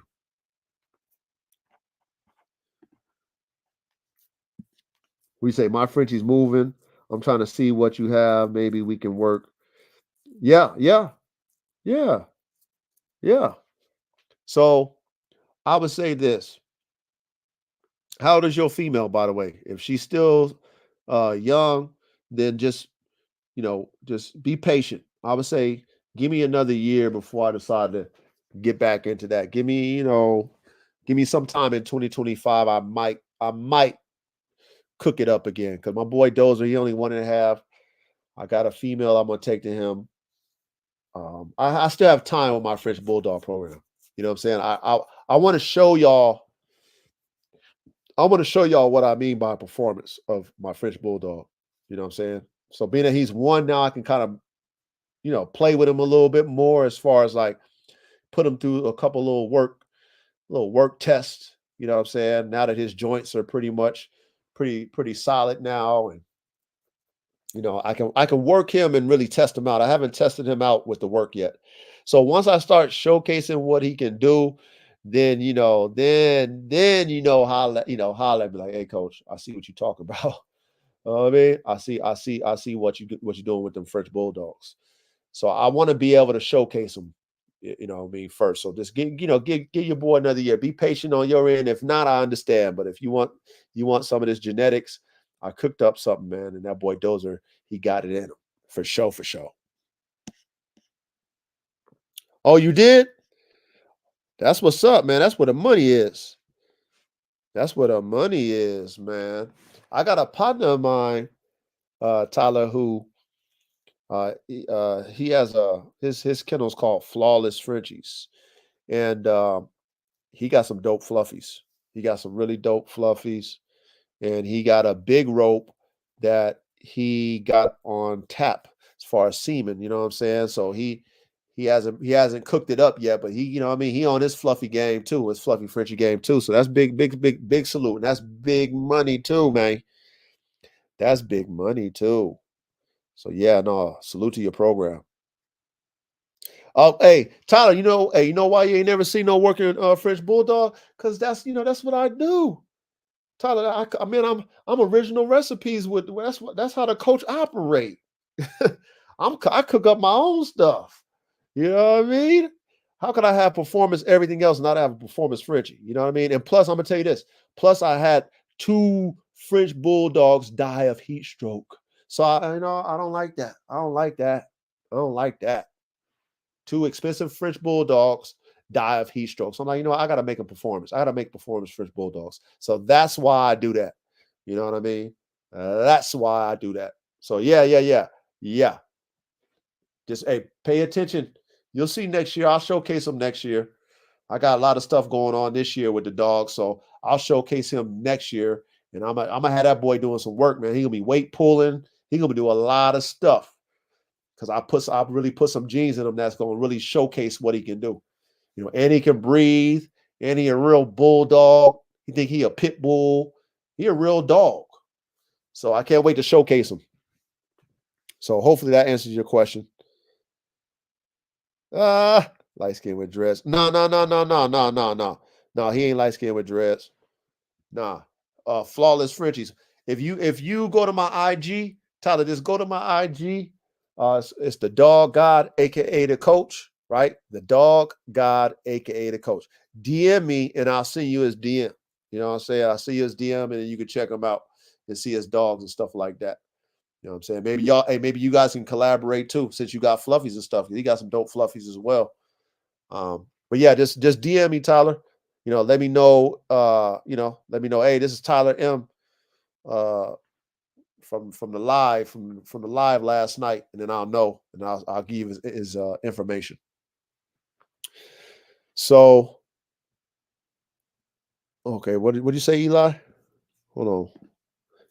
So in this podcast, you said you were an athlete. What sport did you play, Coach? Man, I played football. My sport was football, though. Football. I played quarterback. Only got to a year of college, then got injured. Got injured, and then went and got a summer job selling cars, and then never went back to playing football. I was making too much money selling cars when I got injured in the summer, man. I never went back to football, man. But anyway, yeah, that's the athlete. I was playing football and basketball. Okay, yep. I'll tap in with you, Tyler, after the show, for sure. I'll tap into you after the show. So, like I said, just stay encouraged, you guys. Real talk. I just want y'all to stay encouraged. If you have a plan, stick to it. I've talked about the pivot, you know what I mean, with my subscribers. We talked about that, the pivot, you know what I'm saying? I always have a pivot plan, which is just an adjustment to your plans. Sometimes you have to make adjustments. You know, it doesn't mean to scrap what you got going on when you have a plan. It's just you have to make adjustments sometimes because, you know, the sign of the times require adjustments. You know what I mean? You got to call audibles at the line of scrimmage. When the defense shows you a different play, it doesn't mean that you got to scrap the whole play. You know, you just might have to shift the line a little bit. You might have to tell the receiver to run it out instead of an in. You know what I mean? So stay encouraged. These people are out here to take you off your path. Okay? Don't be naive to the numbers, though. Like I mentioned, okay? If the numbers is showing that you're getting more negative feedback than positive, then, you know, go back to the drawing board. Don't be discouraged about it. It just is what it is. You know, go back to the drawing board. You know what I'm saying? It doesn't mean you need to scrap your dog, though. Maybe your presentation that you're trying to sell is not the right presentation. It's not registering to your audience. They're not receiving it. So maybe you got to adjust that one. It might not be the dog. This might just be how you present the dog. See what I'm saying? So just like I said, stay encouraged. And like I said, for those of you who are subscribed, you know what I mean? This is where you can pick my brain. Like really, like, Coach, man, I got this program. What you think? And how, you know, you got any tips on how I should market this stuff? What do you think? You know what I mean? Like, you get a lot with that subscription. Like, real talk. To just have that access to be able to get the game directly is priceless. That $19.99 a month ain't nothing. You know what I mean? When it comes to the wealth of knowledge that you guys can tap into. You know what I'm saying? Like, the game that I'm giving y'all is priceless because you'll be that much farther ahead than trying to freestyle it yourself. Because that's pretty much what I had to do. I had to go freestyle it myself, had to go watch people's videos, had to go read some books, you know, all myself. Had to experiment, make mistakes, I didn't have nobody coaching me, but you guys got that with me. You feel me? I'm here to help you guys. I want to see you guys succeed. So, um, if you guys don't have any other questions, you know what I'm saying? We're gonna wrap this thing up. You know what I mean? Like I said, big salute to all you guys.